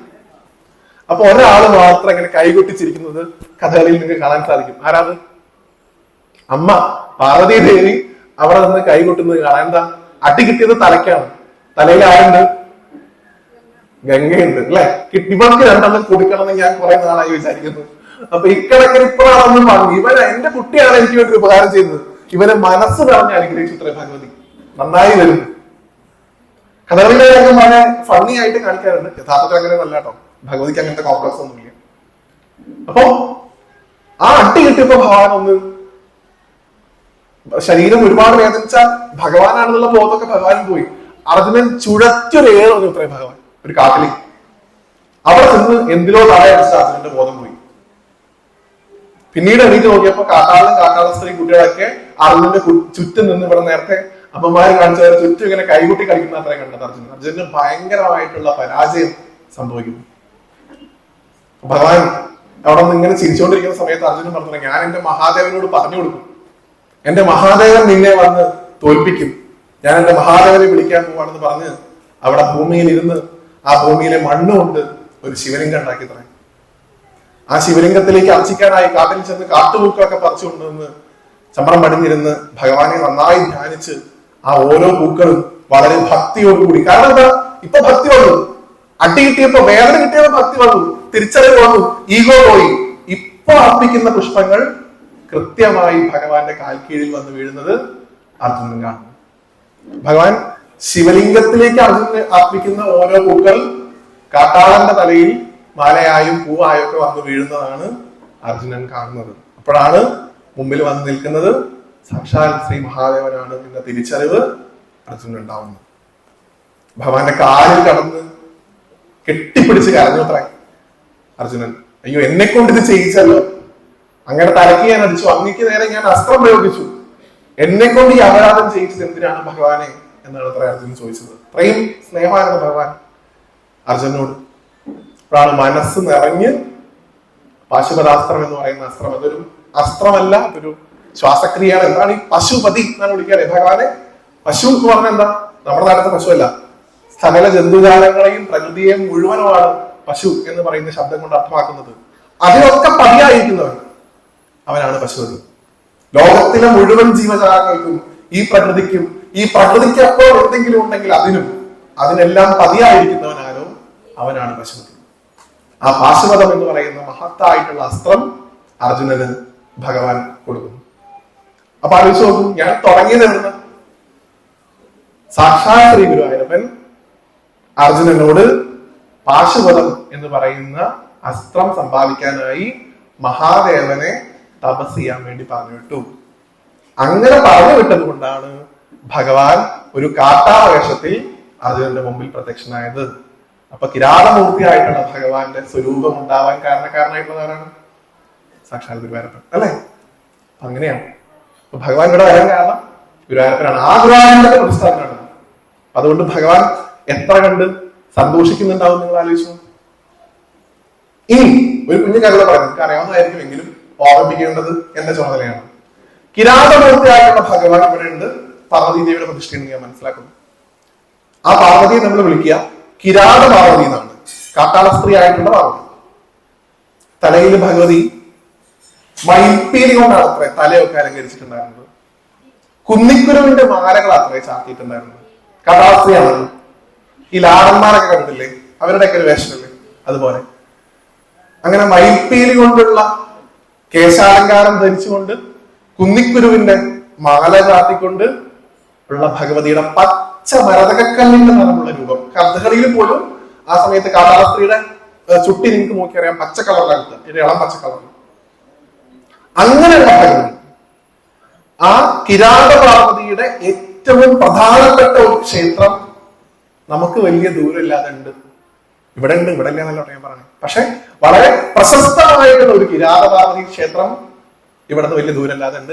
ഞാൻ ഇവിടെ വന്നപ്പോ ഒരാൾ അവിടെ പോയി എന്ന് പറഞ്ഞ് അവിടെ നിന്ന് സംസാരിക്കുന്നത് ഞാൻ കണ്ടു. ആരാണ്? അവിടെ ഉണ്ടായത്. ആ ക്ഷേത്രം നിങ്ങൾക്ക് അറിയാമെന്ന്? ഏതാ? കാടാമ്പുഴ. കാടാമ്പുഴയിൽ ഇരിക്കുന്ന ഭഗവതി കിരാത പാർവതിയാണ്. അതുകൊണ്ടാണ് ഭഗവതിക്ക് പൂമൂടൽ വലിയ താല്പര്യം. നിങ്ങൾക്കറിയാം, പൂമൂടൽ അവിടുത്തെ ഏറ്റവും പ്രധാനപ്പെട്ട ഒരുപാടാണ്. കാടാമ്പുഴയിൽ ഇരിക്കുന്ന ഭഗവതിയായിട്ടുള്ള കിരാത പാർവതിയെ ദശമഹാവിദ്യകളിൽ നമ്മൾ വിളിക്കുന്നത് ഭുവനേശ്വരി, കാളി, കണ്ഠിക എന്നൊക്കെ പറയുന്ന രീതിയിലുള്ള സമ്പ്രദായത്തിൽ ത്വരിത എന്ന പേരിൽ അറിയപ്പെടുന്ന ഭഗവതിയാണ് കാടാമ്പുഴയിൽ ഇരിക്കുന്നത്, കിരാത പാർവതിയുടെ സ്വരൂപം. അപ്പൊ നിങ്ങൾക്ക് ഇവിടെ ഉള്ള മഹാദേവന്റെ അർദ്ധാംഗിനിയായിട്ടുള്ള ഭഗവതി ഇവിടെ ഉണ്ട് എന്നല്ലേ പറയുന്നത്. നിങ്ങൾക്ക് കുറച്ചും കൂടെ ഒരു വലിയൊരു സ്ട്രക്ചറിൽ ഭഗവതിയെ കാണണമെന്നുണ്ടെങ്കിൽ കാടാമ്പുഴ പോയാൽ കിരാത പാർവതി രൂപത്തിലുള്ള ഭഗവതിയെ നിങ്ങൾക്ക് കാണാം. അപ്പൊ അങ്ങനെയുള്ള ആ ഭഗവതിയും മഹാദേവനും ഒന്നിച്ച് അങ്ങനെ ഒരു അവതാരം എടുത്തത് കൊണ്ട്, അതിന് കാരണക്കാരനായിട്ടുള്ള ഗുരുവായൂരപ്പനെ കുറിച്ച് ഞാൻ പറഞ്ഞു. അങ്ങനെ അവതാരം എടുത്തത് കൊണ്ട് നമുക്ക് വളരെയധികം പ്രയോജനം ഉണ്ടായിട്ടുണ്ട്, പ്രത്യേകിച്ച് കേരളത്തിന്. അർജുനന് പാശുപതാസ്ത്രം കിട്ടി, അതൊക്കെ അതല്ല, നമുക്കൊരു ബെനിഫിറ്റ് വേണ്ട. എന്തിലും നമ്മൾ മലയാളികൾ എന്തിലും നമുക്ക് എന്ത് കിട്ടും എന്ന് ആദ്യം ചിന്തിക്കുന്ന ആൾക്കാരാണ്. അപ്പൊ നമുക്ക് എന്ത് കിട്ടി? ഭഗവാൻ മഹാദേവനും ഭഗവതിയായിട്ടുള്ള കിരാത പാർവതിയായിട്ടുള്ള ഭഗവതിയും ഒരുമിച്ച് കുറച്ചു കാലം കൂടെ ആ വേഷത്തിൽ കാട്ടിൽ സഞ്ചരിച്ചു എന്നാണ് പറയപ്പെടുന്നത്. അങ്ങനെ കാട്ടിൽ സഞ്ചരിക്കുന്ന സമയത്ത് അവരൊരുമിച്ച് കഴിഞ്ഞു. കുറച്ചുനാൾ ഭഗവതി ഗർഭിണിയായി, ഭഗവതിക്ക് ഒരു ഉണ്ണി ഉണ്ടായി. ആ ഉണ്ണിയെ നിങ്ങൾക്ക് എല്ലാവർക്കും അറിയാം. അത് ഇവിടെ നിന്ന് ക്ലാരിറ്റി തരേണ്ടതുണ്ട് എന്ന് തോന്നിയത് കൊണ്ടാണ് ഞാനിത് പറയുന്നത്. ഇവിടെ ഇരിക്കുന്ന മഹാദേവൻ അല്ലെ, കിരാതമൂർത്തിയായിട്ടുള്ള മഹാദേവന്റെയും കാടാമ്പുഴയും ഇവിടെയൊക്കെ ഇരിക്കുന്ന കിരാത പാർവതിയായിട്ടുള്ള ഭഗവതിയുടെയും ഉണ്ണി ആരാണ്? ഞാൻ മാത്രം സംസാരിച്ചു കഴിഞ്ഞാൽ മോശമല്ലേ? അദ്ദേഹത്തിന് നിങ്ങൾക്ക് എല്ലാവർക്കും അറിയാം. നിങ്ങൾ അത് കൺഫ്യൂഷൻ മാറാനാണെങ്കിൽ ഞാൻ പറയാണ്, അദ്ദേഹമാണ് വേട്ടയ്ക്കൊരു മകൻ. വേട്ടയ്ക്കൊരു മകൻ. അത് അയ്യപ്പനാണെന്ന് ചോദിച്ചാൽ അയ്യപ്പനല്ല. അയ്യപ്പന്റെ ഒരു ജനനവും മറ്റു കാര്യങ്ങളൊക്കെ വളരെയധികം മാറ്റമുണ്ട്. നിങ്ങൾ ഒരിക്കലും കരുതരുത് അയ്യപ്പനും വേട്ടയ്ക്കൊരു മകനും ഒരാളാണ്. കിരാത പാർവതിക്ക് കിരാത ശിവനും ജനിച്ചിട്ടുള്ള ഉണ്ണിയാണ് വേട്ടയ്ക്കൊരു മകൻ. ഇനി വേറെ ചില ക്ഷേത്രങ്ങളിൽ കാണാം വേട്ടക്കരൻ എഴുതിയിട്ടുണ്ടാവും അല്ലെ? വേട്ടക്കരൻ. എന്താണ് ഈ വേട്ടക്കരൻ? വേട്ടക്കരനും വേട്ടയ്ക്കൊരു മകനും ഒന്നല്ല എന്നും കൂടെ നിങ്ങൾ മനസ്സിലാക്കാം. എന്താണ് വേട്ടക്കരൻ എന്ന് പറഞ്ഞു കഴിഞ്ഞാൽ? വേട്ടയ്ക്ക് ഹരൻ എന്നാണ്. വേട്ടയ്ക്ക് പുറപ്പെട്ട ശിവൻ അച്ഛനാണ്. ഞാൻ നേരത്തെ പറഞ്ഞ നിങ്ങളുടെ അമ്പലത്തിലുള്ള ഭഗവാനാണ്. വേട്ടയ്ക്കുള്ള ഹരനാണ് വേട്ടക്കരൻ. ആ വേട്ടയ്ക്കുള്ള ഹരനും കിരാത പാർവതിക്കും ജനിച്ച മകനാണ് വേട്ടയ്ക്കൊരു മകൻ. രണ്ടും വലിയ വ്യത്യാസമുണ്ട്. ഒരാൾ അച്ഛനാണ്, ഒരാൾ മകനാണ്. ഞാൻ നേരത്തെ പറഞ്ഞതുപോലെ ഒരു ക്ഷേത്രത്തിൽ നമ്മൾ പോകുമ്പോൾ അവിടെ ഇരിക്കുന്ന ഭഗവതി ഭഗവാൻ ഏത് സ്വരൂപത്തിലാണ് ഇരിക്കുന്നത് മനസ്സിലാക്കി പ്രാർത്ഥിക്കുമ്പോഴാണ് പരിപൂർണമായിട്ടുള്ള ഒരു അനുഗ്രഹം നമുക്ക് കിട്ടുക. എപ്പോഴും അങ്ങനെയാണ്. ഞാൻ വളരെ രസകരമായിട്ടുള്ള കാര്യം പറയട്ടെ. ഗുരുവായൂർ ക്ഷേത്രത്തിൽ പോകുന്ന ആൾക്കാരാണല്ലോ എല്ലാവരും. ഗുരുവായൂരപ്പന്റെ വിഗ്രഹത്തിന്റെ പ്രാഥമികമായിട്ടുള്ള കടമ എന്താണ്? എന്തിനാണ് ഗുരുവായൂരപ്പനെ ഭജിക്കേണ്ടത്? ഭഗവാൻ എന്തും തരും, ഇല്ലാന്നല്ല ഞാൻ പറയുന്നത്. നിങ്ങൾ ചോദിക്കുന്നത് തരും. ഞാൻ നേരത്തെ പറഞ്ഞതുപോലെ ചിലപ്പോൾ ഒന്ന് കുറച്ച് പിടിച്ചിട്ട് തരുള്ളൂ, അത് വേറെ കാര്യം. എങ്കിലും ഗുരുവായൂരപ്പന്റെ വിഗ്രഹത്തിന്റെ വലിയ പ്രാധാന്യമുണ്ട്. നമ്മൾ കലമാലങ്കാരം ചാർത്തി കാണുന്ന ഇപ്പോ ഗോവർദ്ധനം പിടിക്കുന്ന കൃഷ്ണൻ, അല്ലെങ്കിൽ ഓടക്കുഴൽ വായിക്കുന്ന കൃഷ്ണൻ, കാളിന്റെ മുകളിൽ നൃത്തം ചെയ്യുന്ന കൃഷ്ണൻ, അതൊക്കെ അലങ്കാരങ്ങളാണ്. ഭഗവാന്റെ മൂലസ്വരൂപം ചതുർബാഹുവായിട്ടുള്ള മഹാവിഷ്ണു വിഗ്രഹമാണ്. ഇവിടെ നമ്മൾ കണ്ടു അല്ലെ? ഇവിടെ ഉള്ള പോലെ ശംഖചക്ര കഥാപാത്രങ്ങളോട് കൂടിയിട്ടുള്ള മൂലസ്വരൂപത്തിലുള്ള വിഗ്രഹം അങ്ങനെയാണ്. ആ വിഗ്രഹത്തിന്റെ ധർമ്മം എന്താണെന്ന് ശരിക്കും ചോദിച്ചു കഴിഞ്ഞാൽ, നിങ്ങൾ ഇനി ഇതാരെങ്കിലും പോയി പറഞ്ഞു കൊടുക്കാതെ അത്രയും നല്ലത്. ഗുരുവായൂരപ്പനെ യഥാർത്ഥത്തിൽ ഭജിക്കേണ്ടത് എന്തിനാ? എല്ലാം തരുന്ന ഗുരുവായൂരപ്പനെ യഥാർത്ഥത്തിൽ ഭജിക്കേണ്ടത് നല്ല ഉണ്ണികൾ ഉണ്ടാവാൻ, നല്ല കുട്ടികൾ ഉണ്ടാവാൻ. നല്ല കുട്ടികൾ ഉണ്ടാവാൻ ഇത്രയധികം ഉപാസനാ ശക്തിയുള്ള ഒരു ദേവൻ ഗുരുവായൂരപ്പനെ പോലെ വേറെ ഇല്ല. ഗുരുവായൂരപ്പൻ ഞാൻ പറഞ്ഞിട്ടോ, മഹാവിഷ്ണു കൂടെ അല്ല, ഗുരുവായൂരപ്പന്റെ വിഗ്രഹം. എന്തുകൊണ്ടാ? ആ വിഗ്രഹത്തിന്റെ ധർമ്മം അതായിരുന്നു. ഗുരുവായൂരപ്പന്റെ വിഗ്രഹത്തിന്റെ ചരിത്രം നമ്മൾ പരിശോധിച്ചാൽ ആ വിഗ്രഹം സാക്ഷാൽ ഗുരുവായൂരപ്പനെ വിളിച്ചിരുന്നായിരുന്നു. മഹാവിഷ്ണു അദ്ദേഹം അതെടുത്ത് ബ്രഹ്മാവിന് കൊടുക്കുന്നുണ്ട്. ബ്രഹ്മാവാണ് അത് ആദ്യം കൈമാറ്റം ചെയ്യുന്നത്. എന്തിനു വേണ്ടി? ബ്രഹ്മാവ് ആദ്യം നടത്തിയ സൃഷ്ടികർമ്മങ്ങളിൽ അദ്ദേഹം സംതൃപ്തനല്ലായിരുന്നു. ആ സൃഷ്ടിയിൽ പല പ്രയാസങ്ങളും അദ്ദേഹം അനുഭവിച്ചു. ഇപ്പോഴാണ് ഗുരുവായൂരപ്പനെ തപസ് ചെയ്ത് അല്ലെങ്കിൽ മഹാവിഷ്ണുവിനെ തപസ് ചെയ്ത് പ്രത്യക്ഷനാക്കി ഭഗവാൻ എനിക്ക് സൃഷ്ടി നടത്താൻ ഒരു വിഗ്രഹം വേണം, അത് പൂജിക്കാൻ ഒരു വിഗ്രഹം വേണമെന്നാണ് ബ്രഹ്മാവ് ആവശ്യപ്പെടുന്നത്. അങ്ങനെ സൃഷ്ടി നടത്തുന്നതിന് വേണ്ടി ബ്രഹ്മാവിന് മഹാവിഷ്ണു കൊടുത്തിട്ടുള്ള ഒരു വിഗ്രഹമാണ് ആ വിഗ്രഹം. ആ വിഗ്രഹം പിന്നീട് ബ്രഹ്മാവ് ആർക്ക് കൊടുക്കുന്നു? സുതപസ്സിന് കൊടുക്കുന്നു. സുതപസ്സിനും പ്രശ്നിക്കും. സുതപസ്സും പ്രശ്നിയും ആ വിഗ്രഹം വെച്ച് പൂജിക്കുമ്പോൾ ഭഗവാൻ അവരുടെ മുമ്പിൽ പ്രത്യക്ഷനാവും. എന്നിട്ട് ചോദിക്കുന്നു, നിങ്ങൾക്ക് എന്ത് വരമാണ് വേണ്ടത്? നിങ്ങൾ എന്നെ പൂജിച്ചതിലൊക്കെ ഞാൻ സംപ്രീതനാണ്. അങ്ങനെ അവർ ചോദിക്കുന്ന വരമാണ്. അച്ഛനും അമ്മയുണ്ട്, സുതപസ്സും ഉണ്ട്, പ്രശ്നിയുണ്ട്. അദ്ദേഹം അത് ചോദിച്ചു ഉത്തര ഭഗവാനോട്, എനിക്ക് അങ്ങേ പോലൊരു മകനെ വേണം എന്ന് 3 ആവർത്തി ചോദിച്ചു എന്നാണ്. 3 തവണ എനിക്ക് അങ്ങേ പോലൊരു മകൻ വേണമെന്ന് സുതപസ് പറഞ്ഞു, പ്രശ്നയും പറഞ്ഞു, വീണ്ടും സുതപസ് ഒരിക്കൽ കൂടി പറഞ്ഞു. ഭഗവാൻ പറഞ്ഞത്ര എന്നെ പോലൊരു മകൻ എന്നുള്ളത് സാധ്യമല്ല. എന്നെ പോലെ ലോകത്ത് വേറെ ആരുമില്ല, ഞാൻ മാത്രമേ ഉള്ളൂ. റെയർ പീസാണ്, ഒരാൾക്ക് മാത്രമേ ഉള്ളൂ അങ്ങനെ. അപ്പൊ അതുകൊണ്ട് എന്നെ പോലെ ലിമിറ്റേഷൻ ഇല്ല, ഞാനേ ഉള്ളൂ. അതുകൊണ്ട് ഇനി അങ്ങോട്ടുള്ള 3 ജന്മത്തിൽ, ഈ ജന്മത്തിൽ ഉൾപ്പെടെ ഞാൻ നിങ്ങളുടെ മകനായി ജനിക്കും എന്ന് പറയുന്നു. അങ്ങനെ സുതപസ്സിനും പ്രശ്നിക്കും ഭഗവാൻ പ്രശ്നികർദ്ധൻ എന്ന് പറയുന്ന പുത്രനായി ജനിക്കുന്നു. ഭാഗവതത്തിന്റെ കഥ നിങ്ങൾ ധ്രുവചരിതം വായിക്കുന്നുണ്ടെങ്കിൽ ധ്രുവനെ അനുഗ്രഹിക്കുന്നത് പ്രശ്നികർദ്ധനായിട്ടുള്ള ഭഗവാന്റെ സ്വരൂപമാണ്. രണ്ടാമത് ഇതേ സുതപസ്സും പ്രശ്നിയും അടുത്ത ജന്മത്തിൽ കശ്യപനും അതിഥിയുമായിട്ട് ജനിക്കുന്നു. ആ കശ്യപനും അതിഥിക്കും ഉണ്ടായിട്ടുള്ള ഉണ്ണിയാണ് നമുക്ക് എല്ലാവർക്കും അറിയാം. ആരാ? സാക്ഷാൽ വാമനമൂർത്തിയായിട്ടുള്ള ഭഗവാൻ. വാമനായിട്ട് ഭഗവാൻ അടുത്ത ജന്മത്തിൽ അവരുടെ ഉണ്ണിയായി അനുഗ്രഹിക്കുന്നു.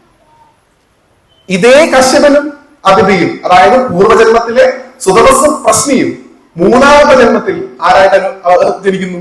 വസുദേവരും ദേവകിയുമായിട്ട് ജനിക്കുന്നു. അവരുടെ മകനായി ഭഗവാൻ കൃഷ്ണാവതാരം എടുക്കുന്നു. അപ്പോ ആ പ്രോസസ് നിങ്ങൾ ആലോചിച്ച് നോക്കൂ. സൃഷ്ടി നടത്താൻ വേണ്ടി ബ്രഹ്മാവിന് ഭഗവാൻ കൊടുത്ത വിഗ്രഹം, സൃഷ്ടി നടത്താൻ വേണ്ടി ബ്രഹ്മാവ് സുതപസ്സിനും പ്രശ്നിക്കും കൊടുത്ത വിഗ്രഹം, ആ വിഗ്രഹത്തിന്റെ പ്രോസസ്, ആ വിഗ്രഹം തന്നെയാണ് വസുദേവനും ദേവകിയും വെച്ച് പൂജിച്ചിരുന്നത്. ആ വിഗ്രഹം തന്നെയാണ് കൃഷ്ണൻ ദ്വാരകയും വെച്ച് പൂജിച്ചിരുന്നത്. ആ വിഗ്രഹം തന്നെയാണ് എവിടെ ഇരിക്കുന്നത്? ഗുരുവായൂരിക്കുന്നത്. അപ്പൊ യഥാർത്ഥത്തിൽ ആ വിഗ്രഹത്തിന്റെ ധർമ്മം എന്താ? സൃഷ്ടിക്കുള്ളത് വിഗ്രഹമാണ്.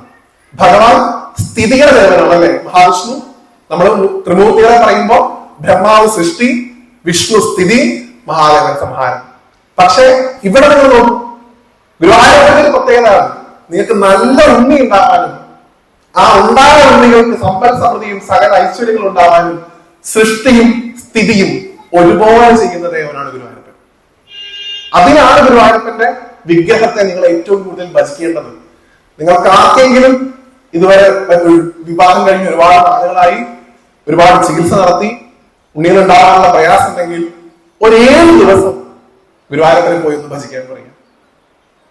ആർക്കെങ്കിലും അറിവിലുണ്ടെങ്കിൽ ശാസ്ത്രത്തിന്റെ എല്ലാ തരത്തിലുള്ള കണ്ടുപിടുത്തങ്ങളെ ഞാൻ ബഹുമാനിക്കുന്നു. അതൊക്കെ അതിന്റെ ചികിത്സക്കൊപ്പം നടക്കട്ടെ. എങ്കിലും അവർ വിശ്വാസികളാണെങ്കിൽ 7 ദിവസം അല്ലെങ്കിൽ ചുരുങ്ങിയത് 3 ദിവസം നിങ്ങൾ ഗുരുവായൂർ പോയി ഭജനയിരിക്കും. ഗുരുവായൂരപ്പന്റെ നാമത്തിൽ ഞാൻ പറയുന്നു, നിങ്ങൾക്ക് ഗുരുവായൂരപ്പനെ പോലെ ഉണ്ണിയുണ്ടാവും. ഇവിടെയുള്ള അമ്മമാരോടല്ല, നിങ്ങളുടെ പരിചയത്തിലുള്ള ആളുകളുണ്ടെങ്കിൽ അവരോടുകൂടെ പറയാനാണ് ഞാനിത് പറഞ്ഞത്. കാരണം ആ വിഗ്രഹത്തിന്റെ ധർമ്മം അതാണ് പ്രിയപ്പെട്ടവരെ. സൃഷ്ടിക്കുന്ന വിഗ്രഹമാണ് അത്. നല്ല ജനനത്തിനുള്ള ശക്തിയുള്ള വിഗ്രഹമാണത്. ഇനി ആ വിഗ്രഹത്തിന്റെ കണ്ടിന്യൂറ്റിയാണ് എനിക്ക് പറയാനുള്ളത്. വീണ്ടും എനിക്ക് മഹാദേവനിലേക്ക് വരേണ്ടതുണ്ട്. ഭഗവാൻ മഹാവിഷ്ണു തന്നെ കൃഷ്ണാവതാരം എടുക്കുന്ന സമയത്ത് ആ വിഗ്രഹം വെച്ച് പൂജിക്കുന്നു. ഭഗവാൻ അദ്ദേഹത്തിന്റെ അവതാര ഉദ്ദേശം പൂർത്തിയാക്കി ദ്വാരകയിൽ നിന്ന് സ്വധാമത്തിലേക്ക് പോകുന്നതിന് മുമ്പായി ഉദ്ധവനെ വിളിച്ച് പറയുന്നു, ദ്വാരകയിൽ ഞാൻ പൂജിച്ച വിഗ്രഹമുണ്ട്, ആ വിഗ്രഹം ഉചിതമായ സ്ഥാനത്ത് പ്രതിഷ്ഠിക്കണം എന്ന് ഉദ്ധവനോട് പറയുന്നു. ഉദ്ധവൻ താഴോട് പറയുന്നു, ദേവഗുരുവായുള്ള ബൃഹസ്പതിയോട് പറയുന്നു. ബൃഹസ്പതി ദ്വാരകയുള്ള സ്ഥലത്ത് ചെന്ന സമയത്ത് ദ്വാരക മുഴുവൻ കടലെടുത്ത് പോയി. ഭഗവാന്റെ വിഗ്രഹം കാണാനില്ല. പക്ഷെ അദ്ദേഹം ദൂരെ കടൽപ്പരപ്പിൽ ഒരു വിഗ്രഹം ഇങ്ങനെ തിരകളിൽ നടക്കുന്നത് കണ്ടു. അവിടെ ചെന്ന് വരുന്നത് അദ്ദേഹത്തിന് പറ്റിയില്ല. അപ്പൊ അദ്ദേഹം എന്ത് ചെയ്തു? വായുദേവനെ സ്മരിച്ചു. വായുദേവൻ അവിടെ വന്ന് പ്രത്യക്ഷനാവുന്നു. വായുദേവൻ കാറ്റാണ്. കാറ്റ് ആ വിഗ്രഹം എടുത്ത് കൊണ്ടുവന്നു എന്നാണ്. ഇനി ഈ വിഗ്രഹം എന്ത് ചെയ്യണം?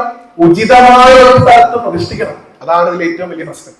എവിടെയെങ്കിലും കൊണ്ടുപോയി വെച്ചവരാ. അവര് ആ വിഗ്രഹവുമായി ദക്ഷിണ ഭാരതത്തിലേക്ക് വരുന്നു. എവിടെയാണ് ഏറ്റവും ഉചിതമായ സ്ഥലം എന്ന് മനസ്സിലാക്കാൻ വേണ്ടി വരുന്നു. ആകാശമാർഗത്തിൽ യാത്ര ചെയ്യുന്ന അവർ ദക്ഷിണ ഭാരതത്തിൽ ഭാർഗവ ഭൂമിയിൽ ഒരു സരസിന്റെ തൊട്ടരികിലായിട്ട്, ഒരു തടാകത്തിന്റെ തൊട്ടരികിലായിട്ട് രണ്ടുപേരെ കണ്ടു. ആരൊക്കെയാ? സാക്ഷാൽ ശ്രീ മഹാദേവനെയും ഭഗവതിയും. അവരവിടെ അദ്ദേഹത്തിന് വളരെ മനോഹരമായിട്ടുള്ള താണ്ഡവ രൂപത്തിൽ അവിടെ ഭഗവാന്റെ സാന്നിധ്യം, ദേവഗുരുവായിട്ടുള്ള ബൃഹസ്പതിയും വായുദേവനും കണ്ടു എന്നാണ് പറയുന്നത്. അങ്ങനെ കണ്ടവർ ഇതാണ് ഏറ്റവും ഉചിതമായ ഭൂമി. കാരണം മഹാദേവന്റെ കാൽപ്പാദം പതിഞ്ഞ ഭൂമി എന്ന് പറഞ്ഞു കഴിഞ്ഞാൽ അതിനേക്കാൾ പരിശുദ്ധമായിട്ട് വേറെ എന്തെങ്കിലും ഉണ്ടോ? ഒരിക്കലുമില്ല. എന്തിനേയും ശുദ്ധീകരിക്കാൻ കഴിവുള്ള ദേവനാണ് ഭഗവാൻ. എല്ലാത്തിന്റെയും തന്നെ തന്നെ കാണുന്ന ആളാണ് ഭഗവാൻ. അതിലേക്ക് ഞാൻ വരാം. ഭഗവാന്റെ തത്വം നമുക്ക് പറഞ്ഞു പോകേണ്ടതായിട്ടുണ്ടല്ലോ. ഭഗവാന്റെ ഭൂമിയാണ്, ഭഗവാനും ഭഗവതിയും ഇരിക്കുന്ന ഭൂമിയാണ്. ഇവിടെയാണ് ഭഗവാന്റെ വിഗ്രഹം പ്രതിഷ്ഠിക്കാൻ ഏറ്റവും അനുയോജ്യമായിട്ടുള്ള സ്ഥലം എന്ന് മനസ്സിലാക്കിയ ദേവഗുരു ഭഗവാനോട് ചോദിക്കുന്നു, ഭഗവാനെ, ഞങ്ങൾ ഈ വിഗ്രഹം ഇവിടെ പ്രതിഷ്ഠിക്കാൻ ഉദ്ദേശിക്കുന്നു. അത് ആരുടെ ഭൂമിയാണ്? മഹാദേവന്റെ ഭൂമിയാണ്. ഭഗവാൻ ഒരു താമസം ഉണ്ടായിരുന്നില്ല പറയാൻ, അത് ഇവിടെ തന്നെയാണ് പ്രതിഷ്ഠിക്കേണ്ടത്, ഞാൻ അങ്ങോട്ട് മാറിയിരുന്നോളാം. ഞാൻ നേരത്തെ പറഞ്ഞൊരു കഥ നിങ്ങളൊന്ന് മനസ്സിലേക്ക് കൊണ്ടുവന്നേ. ഞാൻ നിങ്ങളോട് നേരത്തെ എന്ത് കഥ പറഞ്ഞേ? ഗുരുവായൂരപ്പൻ കാരണം കിരാതമൂർത്തിയായിട്ടുള്ള ഭഗവാൻ, അദ്ദേഹത്തിന്റെ ആ രൂപമുണ്ടായി. മഹാദേവൻ കാരണമാണ് നിങ്ങളൊക്കെ ഇന്ന് എന്ത് വിഷമം വന്നാലും, എന്ത് സങ്കടം വന്നാലും എന്റെ ഗുരുവായൂരപ്പൻ വിളിക്കാനുള്ള ഒരു അമ്പലം, ഒരു മൂർത്തി നിങ്ങൾക്ക് ഉണ്ടാക്കി തരാൻ കാരണക്കാരനായിട്ടുള്ളത് ഈ അകത്തിരിക്കുന്ന ആളാണ്. ഭഗവാൻ തന്റെ സ്വന്തം സ്ഥലം ഗുരുവായൂരപ്പന് കൊടുത്ത് ഭഗവാൻ മാറിയിരുന്നു എന്നാണ്. അതാണ് ഭഗവാന്റെ മഹിമ. ആ മഹിമയോടുകൂടി ഭഗവാൻ വിരാജിക്കുന്ന ഊരാണെന്ത്? മഹിമയുടെ പേരുള്ള മമിയൂർ. അതുകൊണ്ടാണ് ഗുരുവായൂരപ്പനെ കണ്ടാൽ ദർശനം പൂർത്തിയാകുന്നില്ല. എവിടെ ചെന്ന് ആരെ കൂടി കാണണം? മമ്മിയൂര് ചെന്ന് ഭഗവാനെ കൂടി കണ്ടാലേ, മഹാദേവനെ കൂടി കണ്ടാലേ ഗുരുവായൂർ ദർശനം പൂർത്തിയാകുന്നു. നമ്മളെല്ലാവരും ഷോർട്ട് കട്ട് അടിക്കുന്ന ആൾക്കാർ ഒരുപാട് പേരുണ്ട്. ഗുരുവായൂർ അമ്പലത്തിൽ അതിന് പറ്റുന്ന തരത്തില് ആ വാതിൽമാടത്തിന്റെ അപ്പുറത്ത് ശിവന്റെയും പാർവതിന്റെയും ഒരു ഫോട്ടോയും വെച്ചിട്ടുണ്ട്. അപ്പൊ എന്ത് ചെയ്യും? ഭഗവാനെ തൊഴുത് ഇങ്ങോട്ട് പോകുന്ന സമയത്ത് വാതിൽമാടത്തിന്റെ വളർന്ന് വടക്കോട്ട് നോക്കി തൊഴുതാൽ മമ്മിയൂര് പോയ സ്ഥലം കിട്ടും. അപ്പോഴേ ഗുരുവായൂർ ദർശനം പൂർത്തിയാവുള്ളൂ. അതുകൊണ്ട് എന്ത് ചെയ്യും? കറങ്ങി തിരിഞ്ഞു നിന്ന് അവിടെ നിന്നൊന്ന് ചിലപ്പോ ഒറ്റയ്ക്ക് കറങ്ങും. ആ, മമ്മിയൂര് പോയി. ഷോർട്ട് കട്ടുകളാണ് ഈ ധർമ്മത്തെ ഈ അവസ്ഥയിൽ എത്തിച്ചതെന്നുള്ളത് മനസ്സിലാക്കിക്കൊള്ളുന്നത്. നിങ്ങൾ എളുപ്പപ്പണി കാണിക്കാൻ നോക്കിയാൽ എളുപ്പപ്പണിക്കുള്ളതിനേക്കാൾ കൂടുതൽ വലിയ പണി ഭാവിയിൽ നമുക്ക് കിട്ടും. 1 കിലോമീറ്റർ എങ്ങാണ്ടേ ഉള്ളൂ ഗുരുവായൂർ അമ്പലത്തിൽ നിന്ന് മമ്മിയൂർക്കുള്ള ദൂരം. ഒന്ന് പോയി ഭഗവാനെ കാണാനുള്ള സമയം നമ്മൾ കണ്ടെത്തേണ്ടിയിരിക്കുന്നു. കാരണം ആ ഭഗവാൻ ഉള്ളത് കൊണ്ടാണ് ഗുരുവായൂരപ്പനുള്ളത്. ആ ഭഗവതി, ഇടത്തിരുത്ത് ആ ഭഗവതി ഉള്ളത് കൊണ്ടാണ് ഗുരുവായൂരപ്പനുള്ളത്. അതുകൊണ്ട് ശരത്തേന്റെ പ്രഭാഷണം നിങ്ങൾ എപ്പോഴും കേൾക്കണം. ഇങ്ങനെ ശരത്തേന്റെ പ്രഭാഷണം കേൾക്കുന്ന ആൾക്കാരുണ്ടോ എന്ന് ഞാൻ വിചാരിക്കുന്നു. ഗുരുവായൂർ ചെന്ന് നിങ്ങൾ മഹാദേവനെ നിന്ദിച്ചാൽ, ഭഗവതിയെ നിന്ദിച്ചാൽ ഒരു ഗുരുവായൂരപ്പൻ നിങ്ങളെ രക്ഷിക്കാൻ പറ്റില്ല. ചില ആളുകളുണ്ട്, ഞാൻ വീഡിയോ ചെയ്യുന്നതിന്റെ ഇടയിൽ, എനിക്കറിയാം പ്രിയപ്പെട്ട അമ്മമാരെ, ഞാൻ മഹാവിഷ്ണുവിനെ കുറിച്ച് അല്ലെങ്കിൽ ഗുരുവായൂരപ്പനെ കുറിച്ച് വീഡിയോ ചെയ്യുന്ന സമയത്ത് അതിന്റെ താഴെ വന്ന് മഹാവിഷ്ണു അല്ല മഹാദേവനാണ് വലുത് എന്ന് പറഞ്ഞ് തർക്കിക്കുന്ന ആൾക്കാരെ ഞാൻ കണ്ടിട്ടുണ്ട്.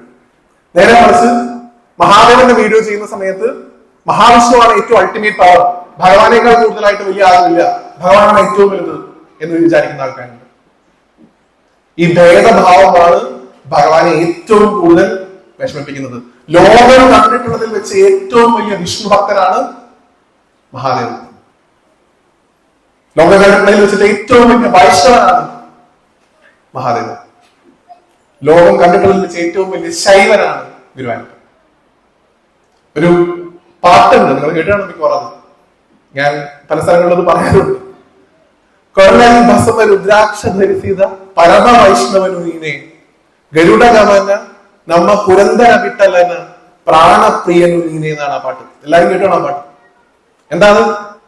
കഴുത്തിൽ രുദ്രാക്ഷം ധരിച്ചിട്ടുള്ള, ശിരസിൽ മുഴുവൻ ഭസ്മം ധരിച്ചിട്ടുള്ള ആ മഹാദേവന്റെ പ്രാണപ്രിയനാണ് മഹാവിഷ്ണു.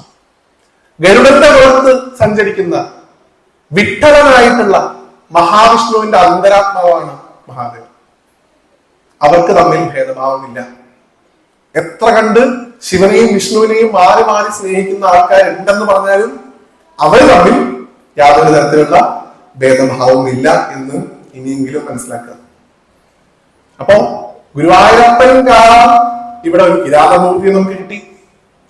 ആ കിരാതമൂർത്തി ആയിട്ടുള്ള മഹാദേവൻ കാരണം നമുക്കൊരു ഗുരുവായൂരപ്പനെ കിട്ടി. അങ്ങനെ ഗിവ് ആൻഡ് ടേക്കിൽ മുന്നോട്ട് പോകുന്ന ആൾക്കാർ അവർ തമ്മിൽ ഒരു തരത്തിലുള്ള ഈഗോ ക്ലാഷുമില്ല. നോക്കൂ, മഹാഭാരതം വായിച്ചു നോക്കൂ. ജയന്ദ്രഥനെ കൊല്ലാനായി അർജുനൻ നാളെ സൂര്യാസ്തമയത്തിന് മുമ്പായി ജയന്ദ്രഥനെ കൊന്നില്ലെങ്കിൽ, അഭിമന്യുവിനെ കൊന്ന ജയന്ദ്രഥനെ കൊന്നില്ലെങ്കിൽ ഞാൻ അഗ്നിയിൽ ചാടി ആത്മഹത്യ ചെയ്യും എന്ന് അർജുനൻ, ഈ പാശുപതാസ്ത്രം കിട്ടിയ ഭഗവാൻ പാശുപതാസ്ത്രം കൊടുത്ത അർജുനൻ പ്രതിജ്ഞ ചെയ്യും. കൗരവരെ സംബന്ധിച്ചോളം പണി വളരെ എളുപ്പമാണ്. എന്ത് ചെയ്താൽ മതി? പിറ്റേ ദിവസം സൂര്യാസ്തമയം വരെ ജയന്ദ്രഥനെ കൊല്ലാൻ നോക്കിയാൽ അർജുനൻ മരിക്കും. അർജുനൻ മരിച്ചാൽ യുദ്ധം കൗരവർ ജയിക്കും. അത്രേ ഉള്ളൂ, എളുപ്പമാണ്. അർജുനൻ എപ്പോഴും അങ്ങനത്തെ മണ്ടത്തരങ്ങൾ കാണിച്ചിട്ടുണ്ട് ഒരുപാട് തവണ. അപ്പോഴൊക്കെ നല്ലൊരു സുഹൃത്തായി, നല്ലൊരു സഖാവായി, നല്ലൊരു ബ്രദറിലോ ആയി ഒപ്പം നിന്ന് അദ്ദേഹത്തെ ആപത്തുകളിൽ നിന്നൊക്കെ രക്ഷിച്ചിട്ടുള്ള ഒരാളാണ് ഗുരുവായൂരപ്പൻ. നിങ്ങൾക്ക് ഭാവാർത്ഥം പരിശോധിച്ച കൃത്യമായി കാണാം. ജയന്ദ്രനെ വധിക്കുന്നതിന്റെ തലേന്ന് ആ കുടീരത്തിൽ ഇരുന്നുകൊണ്ട് സാക്ഷാൽ ശ്രീനാരായണനായിട്ടുള്ള ഗുരുവായൂരപ്പൻ ശ്രീരുദ്രം ജപിച്ചുകൊണ്ട് അർജുനന്റെ ആയുസ്സിന് വേണ്ടി മഹാദേവനോട് പ്രാർത്ഥിക്കുന്ന രംഗം നിങ്ങൾക്ക് കാണാൻ സാധിക്കും. അത്ര സ്നേഹമാണ് ഭഗവാന് മഹാദേവനോട്, വിഷ്ണുവിനും ശിവനോടും. ഇനി നമ്മുടെ കേരളത്തിൽ എപ്പോഴാണ് പ്രചാരമില്ലാത്തതും ലോകത്തിലൊക്കെ വളരെയധികം പ്രശസ്തിയുള്ളതുമായിട്ടുള്ള ഒരു കാര്യമാണ് നിങ്ങളോട് പറയാം. മഴ നനയാത്ത രീതിയിലൊന്നും കയറിയിരുന്നു. വിഷ്ണു, കൃഷ്ണൻ ശിവനെ പൂജിക്കുന്നതിനെ കുറിച്ച് ഞാൻ പറഞ്ഞു. മഹാദേവൻ എല്ലാം അൾട്ടിമേറ്റ് ആണ്. ഭഗവാൻ എപ്പോഴും ഒരു തരത്തിലുള്ള തടസ്സങ്ങൾ വെക്കുന്ന ഒരാളല്ല.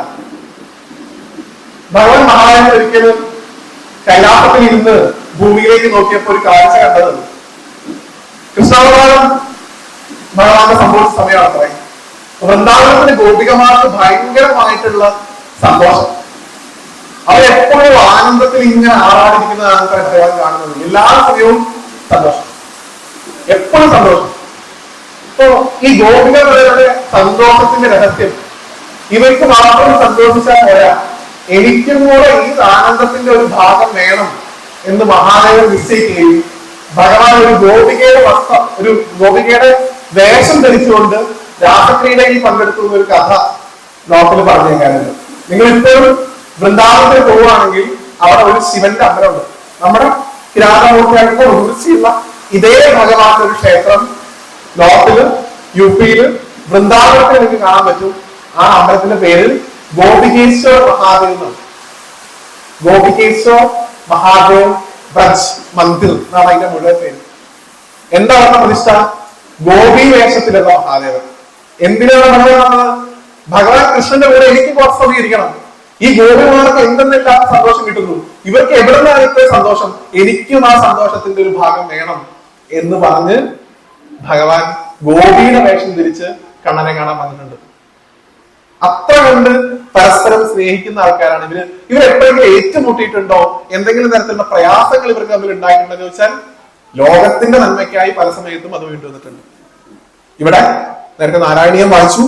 നാരായണീയത്തിനകത്ത് തന്നെ ദശകം 88 ബാണയുദ്ധം എന്ന് പറയുന്ന കഥ നിങ്ങൾ സ്മരിച്ചിട്ടുണ്ടാവുകയായിരുന്നു. പെട്ടെന്ന് അവസാനിപ്പിക്കാം. ഒരു 12:45 1 മണിയൊക്കെ ആവുമ്പോഴേക്കും ഏകദേശം നിർത്താം. ഭഗവാൻ ശ്രീകൃഷ്ണൻ ഭൂമിയിൽ ജീവിക്കുന്ന സമയത്ത് അദ്ദേഹത്തിന്റെ രുക്മിണിയിൽ പ്രദ്യുമ്നൻ ജനിക്കുന്നു.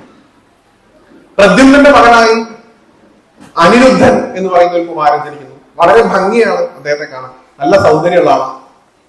ഇപ്പൊ ദൂരദേശത്ത് മഹാബലിയുടെ പുത്രനായിട്ടുള്ള ബാണൻ എന്ന് പറയുന്ന ഒരു രാജാവ് ഉണ്ടായിരുന്നു. അദ്ദേഹത്തിന്റെ മകളായിരുന്നു ഉഷ. ഇവിടെ കുറെ പേരുള്ള ആൾക്കാരുണ്ടാവില്ല. ഉഷ എന്ന് പറഞ്ഞ പേര് ബാണരാജാവിന്റെ മകളുടെ പേരാണ്. ഉഷയുടെ ഏറ്റവും അടുത്ത തോഴിയായിരുന്നു ചിത്രലേഖ. ചിത്രലേഖയാണ് ഉഷ എപ്പോഴും ഇങ്ങനെ കൊണ്ടു നടക്കുന്നത്. അപ്പൊ ഒരിക്കൽ ഉഷ രാത്രി ഒരു വളരെ ഭംഗിയുള്ള ഒരു കുമാരനെ സ്വപ്നം കണ്ടത്രേ. വളരെ ഭംഗിയുള്ള ഒരു കുമാരൻ. ആ കുമാരനെ വിവാഹം കഴിക്കണമെന്നുള്ള ആഗ്രഹം ഉഷയ്ക്ക് ഉണ്ടാവുന്നു. അപ്പോ സ്വപ്നം കണ്ടിട്ടേ ഉള്ളൂ. ഈ കുമാരൻ എവിടത്തുള്ള ആളാണ്, ആരുടെ മകനാണെന്നൊന്നും ഉഷയ്ക്ക് അറിയില്ല.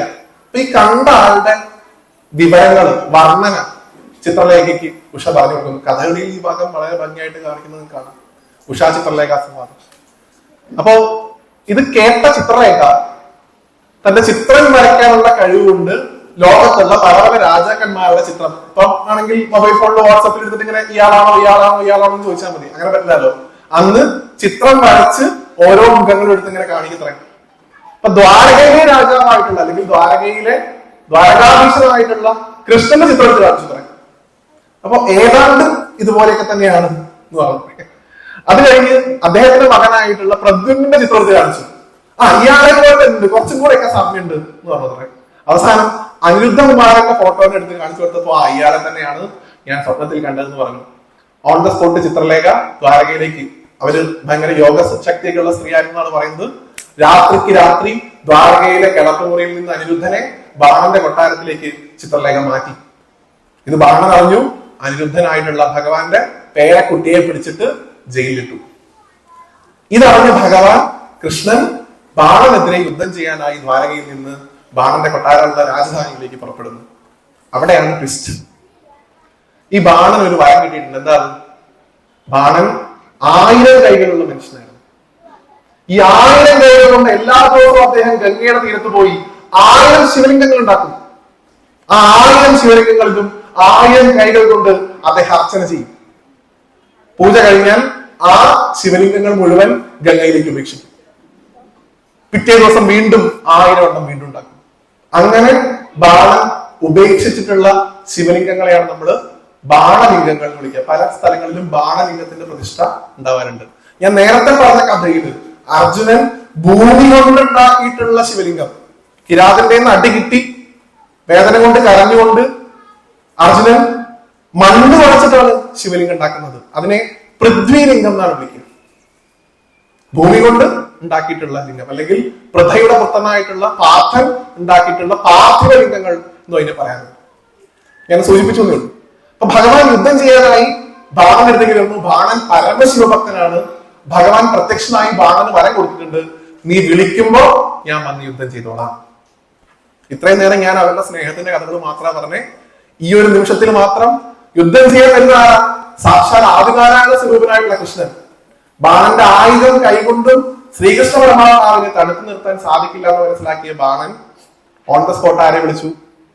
കൈലാസനാഥനായിട്ടുള്ള മഹാദേവനായിട്ടുള്ള കിരാതമൂർത്തിയായിട്ടുള്ള ഭഗവാനെ സ്മരിച്ച് ഭഗവാനോട് പറഞ്ഞു കൃഷ്ണനെതിരെ യുദ്ധം ചെയ്യണം എന്നുള്ളത്. ഭഗവാൻ എത്ര വേദനിച്ചിട്ടുണ്ടാവും ആലോചിച്ച് നോക്കൂ. ഞാൻ നേരത്തെ പറഞ്ഞ പോലെ എന്റെ പ്രാണനാഥനാണ് ഭഗവാൻ. പാർവതിയോട് ഒരിക്കൽ പറയുന്നുണ്ട്, നീ പോലും എനിക്ക് കൃഷ്ണൻ കഴിഞ്ഞിട്ടേ ഉള്ളൂ, മഹാവിഷ്ണു കഴിഞ്ഞിട്ടേ ഉള്ളൂ, ഗുരുവായൂരപ്പൻ കഴിഞ്ഞിട്ടേ ഉള്ളൂ, എനിക്ക് നീ പോലും സ്വന്തം ദേഹത്തിന്റെ പകുതി കൊടുത്തിട്ടുള്ള പാർവതിയോട് മഹാദേവൻ പറയുന്നത് നിങ്ങൾക്ക് കാണാൻ സാധിക്കും. അപ്പൊ ഭഗവാൻ ധർമ്മസങ്കടത്തിലാണ്. വരം കൊടുത്തിട്ടുണ്ട് ബാണന്. കൃഷ്ണനെതിരെ ഭഗവാൻ യുദ്ധം ചെയ്യുന്നത് നിങ്ങൾക്ക് കാണാൻ സാധിക്കും ഭാഗവതത്തില്. ബാണയുദ്ധം ദശകൽപ്പ നേരത്തെ നാരായണീയങ്ങളെ വായിച്ചു. അതിലും ഭാഗവതത്തിൽ നിങ്ങൾക്ക് വിശദമായിട്ട് ഈ രംഗം കാണാൻ സാധിക്കും. ഭാഗവതത്തിൽ ഭഗവാന്റെ മോഹനാസ്ത്രം, കൃഷ്ണൻ മോഹനാസ്ത്രം ഉപയോഗിച്ചുകൊണ്ട് പരമശിവനെ പരാജയപ്പെടുത്തിയതും കാണാൻ സാധിക്കും. ഇവിടെ നിങ്ങൾ മനസ്സിലാക്കേണ്ടത്, ചില ആചാര്യന്മാരൊക്കെ ഇങ്ങനെ വർണ്ണിച്ച് ഭഗവാൻ മഹാദേവൻ കൃഷ്ണന്റെ മുമ്പിൽ തോറ്റു എന്ന് പറഞ്ഞു വെക്കുന്ന ഒരുപാട് ആചാര്യന്മാരെ നിർഭാഗ്യവശാൽ എനിക്ക് കാണാൻ സാധിച്ചിട്ടുണ്ട്.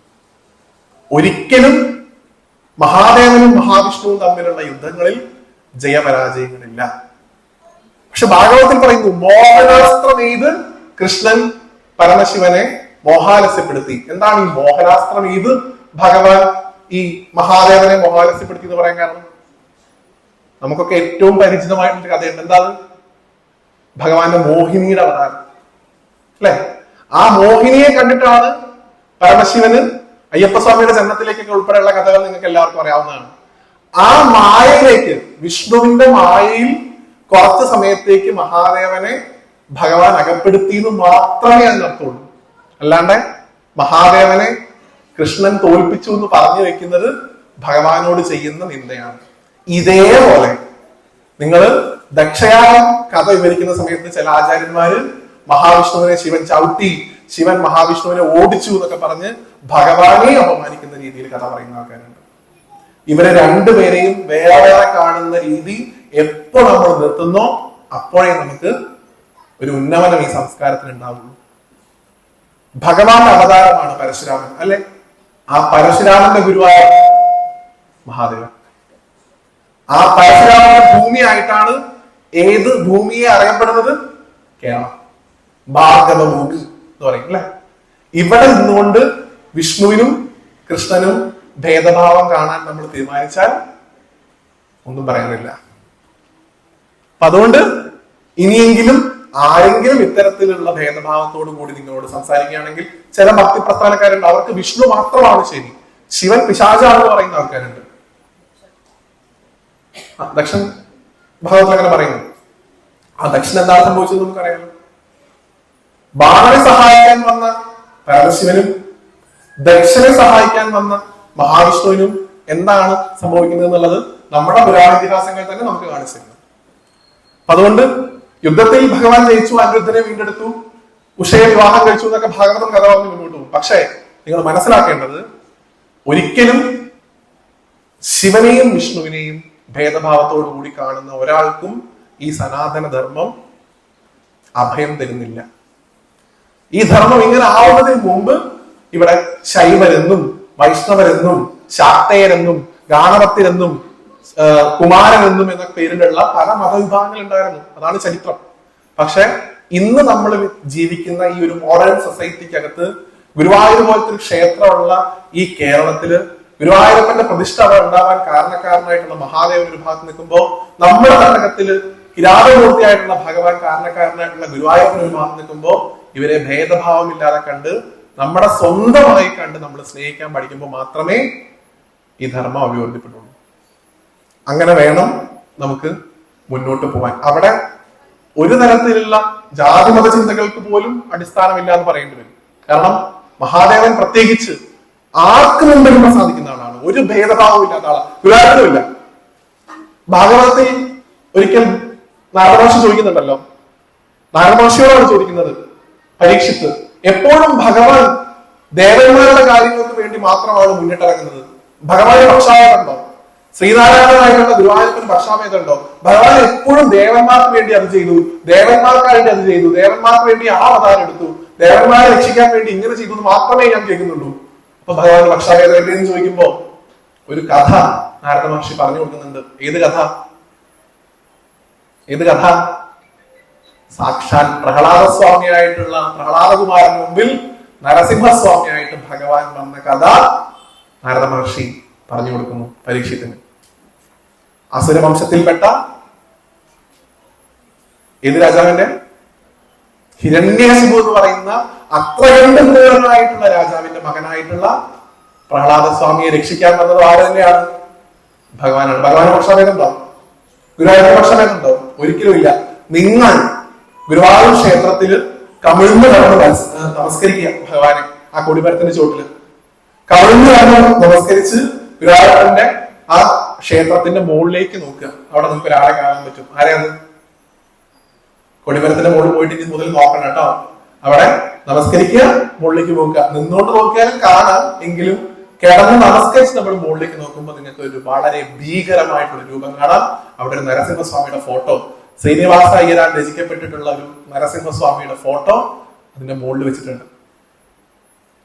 ഭഗവാൻ മഹാവിഷ്ണുവിന്റെ 2 അവതാരങ്ങളിൽ രുദ്രാംശം, ശിവന്റെ അംശം ഏറ്റവും കൂടുതലുണ്ടെന്ന് പറയപ്പെടുന്നു. ഒന്ന് ശ്രീരാമനാണ്, ഒന്ന് നരസിംഹസ്വാമിയാണ്.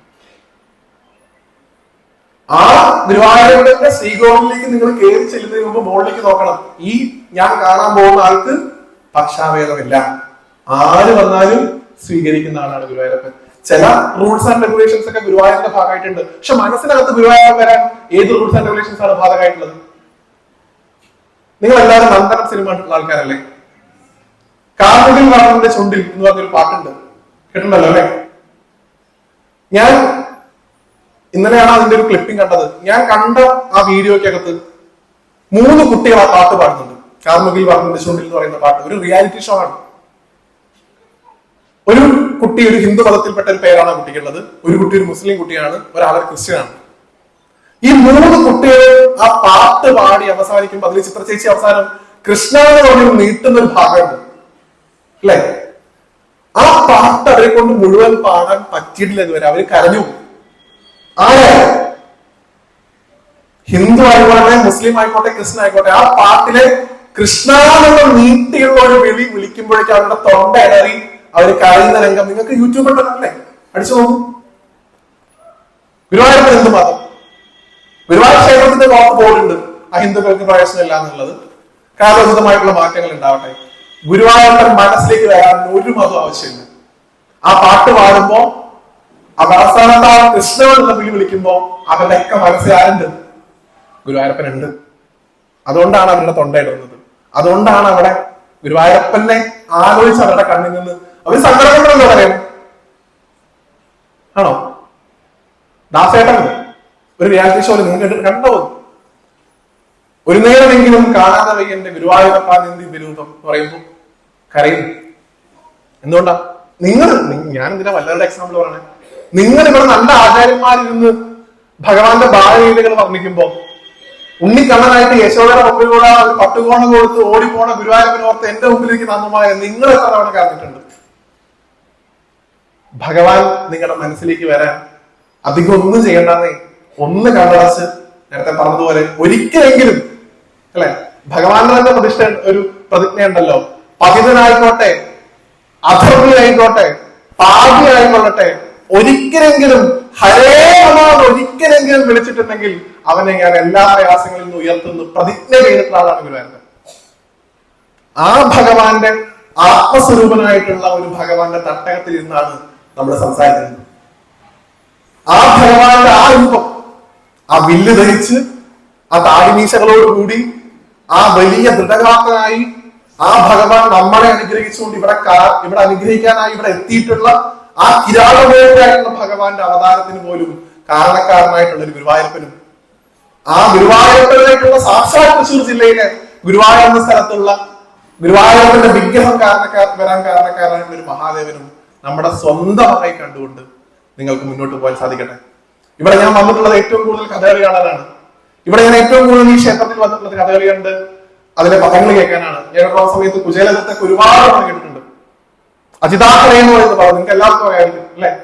അജിതാഹര എന്ന് പറയുന്ന പദം കോടക്കൻ മധുചേട്ടനൊക്കെ പാടിയിട്ട് ഇവിടെ തന്നെ ഞാൻ കേട്ടിട്ടുണ്ട്. ആ അജിതാഹര എന്ന് പറയുന്ന പദം ഭഗവാൻ മനസ്സിൽ നിന്ന് പാടുന്ന ഒരാളാണ് കലാമണ്ഡലം ഹൈദരാലി. അദ്ദേഹത്തിന്റെ ഇന്റർവ്യൂസ് ഞാൻ കണ്ടിട്ടുണ്ട്. അതിനകത്ത് പറയുന്നു, ക്ഷേത്രത്തിന് മതിൽക്കെട്ടിന് അപ്പുറത്താണ്, എനിക്ക് കൈയെത്താവുന്ന ദൂരത്താണ് ഈശ്വരൻ, പക്ഷെ എനിക്ക് അതിനകത്ത് കയറാൻ അനുവാദമില്ല. പക്ഷെ അജിതാഹരയിൽ പറയുന്ന ആ കീർത്തനം കലാമണ്ഡലം ഹൈദരാലി പാടുമ്പോ അദ്ദേഹത്തിന്റെ മനസ്സിനകത്ത് ഗുരുവായൂരപ്പനില്ല നമുക്ക് പറയാൻ സാധിക്കും? ഒരിക്കലും പറയാൻ സാധിക്കില്ല. അദ്ദേഹത്തിന്റെ ഓർമ്മകൾക്ക് മുമ്പിൽ കൂടെ ഞാൻ എന്റെ ഈ ഒരു എളിയ പ്രഭാഷണം സമർപ്പിക്കുകയാണ്. ഒരു ഭാഗം കൂടെ പറഞ്ഞ് നിർത്തുന്നു. അജിതാഹര എന്ന് പറയുന്ന ആ പദത്തിലെ ഇവിടത്തെ എന്റെ കഥകളിയുമായിട്ടുള്ള എന്റെ ബന്ധത്തെ കൂടി ഓർമ്മപ്പെടുത്തിക്കൊണ്ട് നിർത്തുന്നു. അതിനകത്ത് കുചേലവൃത്തം കഥയാണ്, നിങ്ങൾക്ക് അറിയായിരിക്കും. ഭഗവാനെ കാണാനായിട്ട് കുചേലൻ ദ്വാരകയിൽ എത്തുമ്പോഴാണ് കുചേലന്റെ അതിമനോഹരമായിട്ടുള്ള ആ ഒരു സ്തുതി. അതിൽ നിങ്ങൾ കേട്ടാണ്, പലദിനമായി ഞാനും ബലഭദ്രാനുജ നിന്നെ പൊരിച്ചോട്ടു കാണുന്നതായി. ഉള്ളിൽ ഒരുപാട് നാളായിട്ട് മോഹമുണ്ട് ഭഗവാനെ വന്ന് കാണാൻ. കാലവിഷമം കൊണ്ട് കാമം സാധിക്കാതെ, നമ്മളിപ്പം പറയാറില്ലേ, കുറെ നാളായിട്ട് ഗുരുവായൂർ ഇങ്ങനെ പോണം എന്ന് കരുതുന്നുണ്ട്, പക്ഷെ വന്ന് കാണാൻ പറ്റാറില്ല ഭഗവാനെ എന്ന് പറഞ്ഞ് കുചേലൻ കരയുന്ന ഒരു ഭാഗം. ഇതിന്റെ അവസാനം കുചേലൻ തന്നെ വിളിക്കുന്ന ഒരു ഭാഗമുണ്ട്, രുചിര കമല നയനാന്ന് വിളിക്കും ഗുരുവായൂരപ്പനെ. കേട്ടില്ലല്ലോ? രുചിര കമല നയന എന്ന് കഴിഞ്ഞ ഒരു വരി കൂടെ കൂട്ടച്ചേർക്കുന്നുണ്ട്. അത് നൃഹരേന്നാണ്. രുചിര കമല നയന നൃഹരേ അതില് അജിതാഹരെ ഞാൻ പാടിയ മോശം. നൃഹരേ എന്ന് വിളിച്ചാണ് അവസാനിപ്പിക്കുന്നത്. നീ താമരപ്പൂവിന്റെ പോലെ കണ്ടിട്ടാണ്, കമലനയനാണ്, മധുരമായി ചിരിക്കുന്നവനാണ്, ഏറ്റവും മനോഹരമായിട്ടുള്ള പുഞ്ചിരിയുള്ളവനാണ്. പക്ഷെ നീ ആരോടെയാണ്? നീ നൃഹരിയായിട്ടുള്ള നരസിംഹമായിട്ടുള്ള നരസിംഹം കൂടിയാണ് ഗുരുവായൂരപ്പ നീ എന്ന് പറഞ്ഞാണ് കുചേലൻ അവസാനിപ്പിക്കുന്നത്. അപ്പോ എന്തും ഭഗവാന്റെ അടുത്ത് ഭക്തി കൊണ്ട് കാണിക്കാം. ഉണ്ണിയല്ലേ കണ്ണല്ലേ എന്നൊക്കെ വിചാരിച്ച് എന്തും കാണിക്കാം. ഭഗവാൻ അതിന്റെ ലൈസൻസ് തന്നിട്ടുണ്ട് എന്ന് വിചാരിക്കാം. പക്ഷെ അതൊക്കെ കാണിക്കുമ്പോഴും ആലോചിക്കണം, ഭഗവാൻ കണ്ണൻ മാത്രമല്ല, ഭഗവാൻ നരസിംഹം കൂടിയാണ്. ആ ഭയഭക്തി ബഹുമാനത്തോടു കൂടി ഗുരുവായൂരപ്പനെയോ മഹാദേവനോ നിങ്ങൾ ഭയക്കേണ്ട ആവശ്യമേ ഇല്ല. എനിക്കൊക്കെ കുറെ പേര് മെസ്സേജിൽ ചോദിക്കാറുണ്ട്, ഭഗവാൻ നമ്മളെ ഇങ്ങനെ ചെയ്യൂ, ഭഗവാൻ നമ്മളെ അങ്ങനെ ചെയ്യൂ, ഞാൻ ഇന്ന് ഇങ്ങനെ ചെയ്തു പോയി, നാളെ ഭഗവാൻ എന്നെ ഇങ്ങനെ ഉപദ്രവിക്കൂ. നമ്മളെ ഉപദ്രവിക്കുന്ന ഒരാളെ നമുക്ക് എങ്ങനെയാണ് പ്രിയപ്പെട്ടവരെ ഈശ്വരൻ എന്ന് വിളിക്കാൻ സാധിക്കുക? നിങ്ങൾ എന്തെങ്കിലും അനുഭവിക്കുന്നുണ്ടെങ്കിൽ അത് നിങ്ങളുടെ കർമ്മഫലം. താൻ നിരന്തരം ചെയ്യുന്ന കർമ്മങ്ങൾ താൻ അനുഭവിച്ചിടുന്നേ വരും. നിങ്ങൾ ചെയ്ത കർമ്മഫലങ്ങൾ ഈ ജന്മത്തിലോ മുജ്ജന്മത്തിലോ നിങ്ങളായി ചെയ്തിട്ടുള്ള കാര്യങ്ങൾ അതിന്റെ സമയം ഇപ്പൊ വന്നപ്പോ നമ്മൾ അനുഭവിക്കുന്നു. ഭഗവാൻ അതിൽ യാതൊരു റോളുമില്ല. ഭഗവാൻ എങ്ങനെയാ റോളുള്ളത്? ആ വിഷമങ്ങളുടെ കാഠിന്യം കുറച്ചു തരാൻ ഭഗവാൻ നിങ്ങളെ സഹായിക്കും. കണ്ണിൽ കൊള്ളുന്നത് പുരികത്തിൽ കൊള്ളിച്ച് ഭഗവാൻ നിങ്ങളെ സഹായിക്കും. അല്ലാതെ എന്തിനാണ് കൃഷ്ണ എന്നോട് ഇങ്ങനെ ചെയ്തത്, എന്തിനാണ് മഹാദേവ എന്നോട് ഇങ്ങനെ ചെയ്തത്, ഞാൻ ദിവസവും മാലയിട്ട് തരുന്നില്ലേ, ഞാൻ ദിവസവും വിളക്ക് വയ്ക്കുന്നില്ലേ, എന്നിട്ട് എനിക്ക് ഇങ്ങനെ ഒരു ദുർഗതി വന്നല്ലോ എന്ന് ചോദിച്ചപ്പോൾ ഭഗവാൻ നിങ്ങൾ നോക്കി ചിരിക്കുകയാണ് ചെയ്യുന്നത്. ഫോട്ടോയിലാണെങ്കിൽ പോലും അല്ലെ, ഭഗവാൻ ചിരിച്ചുകൊണ്ട് പറയുന്നത് എന്താ? താൻ നിരന്തരം ചെയ്യുന്ന കർമ്മങ്ങൾ താൻ അനുഭവിച്ചു വിടുന്നേ വരൂ. പക്ഷെ നമ്മുടെ മുമ്പിൽ ഇനി ഒരുപാട് സമയമുണ്ട്. നല്ല കർമ്മങ്ങൾ ചെയ്തുകൊണ്ട് നല്ല ആധ്യാത്മിക ചിന്തയോട് കൂടിയിട്ടുള്ള ഒരു മനസ്സ് എപ്പോഴും വെച്ച് പുലർത്തിക്കൊണ്ട് ഇനിയുള്ള സമയങ്ങളിലും നാരായണവും ശിവപുരാണവും ഭഗവാന്റെ അഷ്ടോത്തരങ്ങളും ഭാഗവതവും ഇനിയിപ്പോ നമ്മുടെ മുമ്പിൽ ഒരു മാസം കിടക്കുന്നു അല്ലെ. രാമായണ മാസം എന്ന് പറയുന്ന വിശുദ്ധമായിട്ടുള്ള സമയം മനസ്സിൽ കടന്നു വരാൻ പോകുന്നു.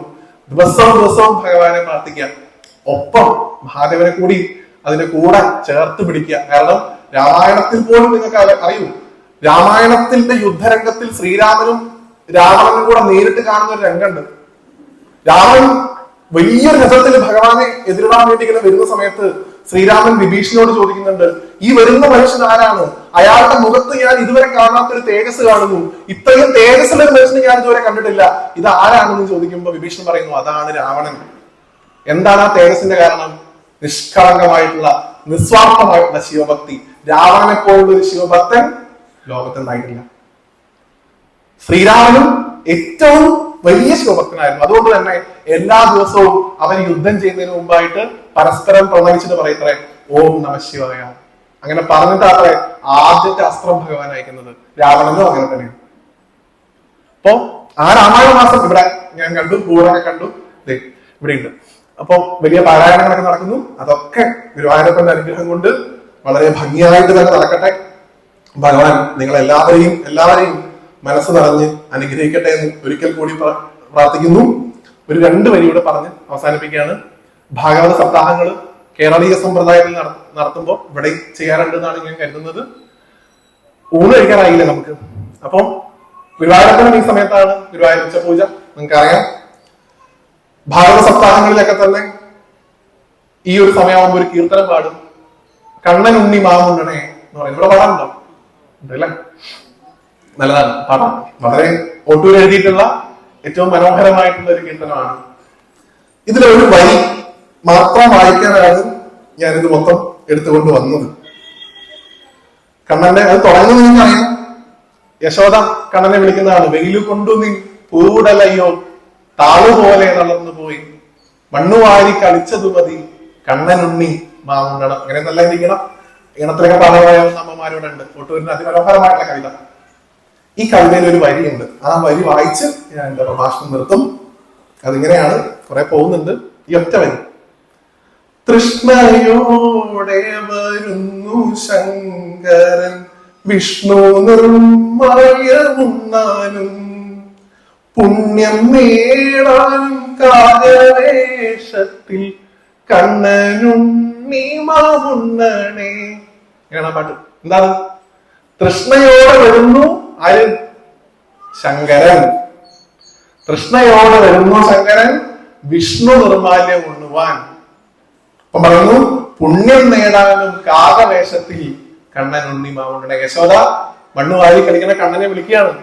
ഉണ്ണി കുറെ നേരമായില്ലേ കളിക്കണു, ഇവിടെ വരൂ, വന്ന് ഊണ് കഴിക്കൂ. അതാ അവിടെ കാക്ക പറഞ്ഞു വരുന്നത് കാണുന്നുണ്ടോ? ആ കാക്ക ശരിക്കും ആരാണ്? ശങ്കരനാണ്, മഹാദേവനാണ്. ഉണ്ണി കഴിക്കുമ്പോ ഒപ്പം കഴിക്കാനായിട്ട് ദാ മഹാദേവനാണ് വന്ന് കാത്തു നിൽക്കുന്നു. എന്റെ ഉണ്ണി വന്ന് എന്റെ സ്വത്ത് വന്ന് മാമുണ്ണ് എന്ന് കണ്ണനെ നോക്കി വിളിക്കുന്ന യശോദ എന്റെ കണ്ണ് പറഞ്ഞോളൂ. അപ്പം അങ്ങനെയുള്ള ആ യശോദയുടെ പൊന്നുണ്ണിയായിട്ടുള്ള ഗുരുവായൂരപ്പന്റെ പ്രതിഷ്ഠാ ദിനത്തിൽ ഇവിടെ വന്ന് നോക്കൂ, ഭഗവാൻ കഴിച്ചതിന്റെ ബാക്കി കഴിക്കാൻ മഹാദേവൻ ഒരു മടിയില്ല. ഇനിയും നിങ്ങൾക്ക് ശിവനും വിഷ്ണുവും വേറെ വേറെയാണെന്ന് തോന്നുന്നു. ഞാൻ എന്റെ സ്വപ്നത്തിൽ പോലും കരുതുന്നില്ല. ആ ഭഗവാന്റെ പ്രതിഷ്ഠാനത്തിൽ ഇവിടെ വന്ന് ഞാൻ സമയം കുറച്ച് കൂടുതൽ എടുത്തു തോന്നുന്നു. എങ്കിലും സാധാരണമായിട്ട് ക്ഷമിക്കുക. എന്തെങ്കിലും തെറ്റുകുറ്റങ്ങൾ എന്റെ ഭാഗത്തുനിന്നുണ്ടായിട്ടുണ്ടെങ്കിൽ ക്ഷമിക്കുക. ഇത് കഴിഞ്ഞു പോകുമ്പോൾ നമ്മളതൊക്കെ മറക്കും. പക്ഷെ ഇവിടെ ഇരുന്ന് എത്രയും സമയം ഞാൻ പറഞ്ഞ ഒരു വരിയിലെങ്കിലും ആ മഹാദേവന്റെ കിരാതരൂപവും ആ ഉണ്ണിക്കണ്ണനായിട്ട് യശോദയുടെ കൂടെ കളിക്കുന്ന ആ കുഞ്ഞ് ശ്രീകുമാർ തിരുമേനി പറയുന്ന പോലെ രണ്ട് കുഞ്ഞു കാലുകളുണ്ടല്ലോ, ആ തള കെട്ടിയ രണ്ട് കുഞ്ഞു കാലുകൾ, അതൊരു നിമിഷമെങ്കിലും നിങ്ങളുടെ മനസ്സിലേക്ക് കടന്നു വന്നിട്ടുണ്ടെങ്കിൽ ഞാൻ കൃതാർത്ഥനാണ്. നിങ്ങൾക്ക് എല്ലാവർക്കും എല്ലാ അനുഗ്രഹങ്ങളും ഇവിടത്തെ മധുശീല കിരാതമൂർത്തിയായിട്ടുള്ള ഭഗവാൻ ശ്രീ പൊന്നുണ്ണി ഗുരുവായൂരപ്പൻ നൽകി അനുഗ്രഹിക്കട്ടെ എന്ന് ഗുരുവായൂരപ്പനോട് മഹാദേവനോട് പ്രാർത്ഥിച്ചുകൊണ്ട് അവസാനിപ്പിക്കുന്നു. സർവത്ര ഗോവിന്ദ നാമ സങ്കീർത്തനം. നാരായണാഗ്രഹ.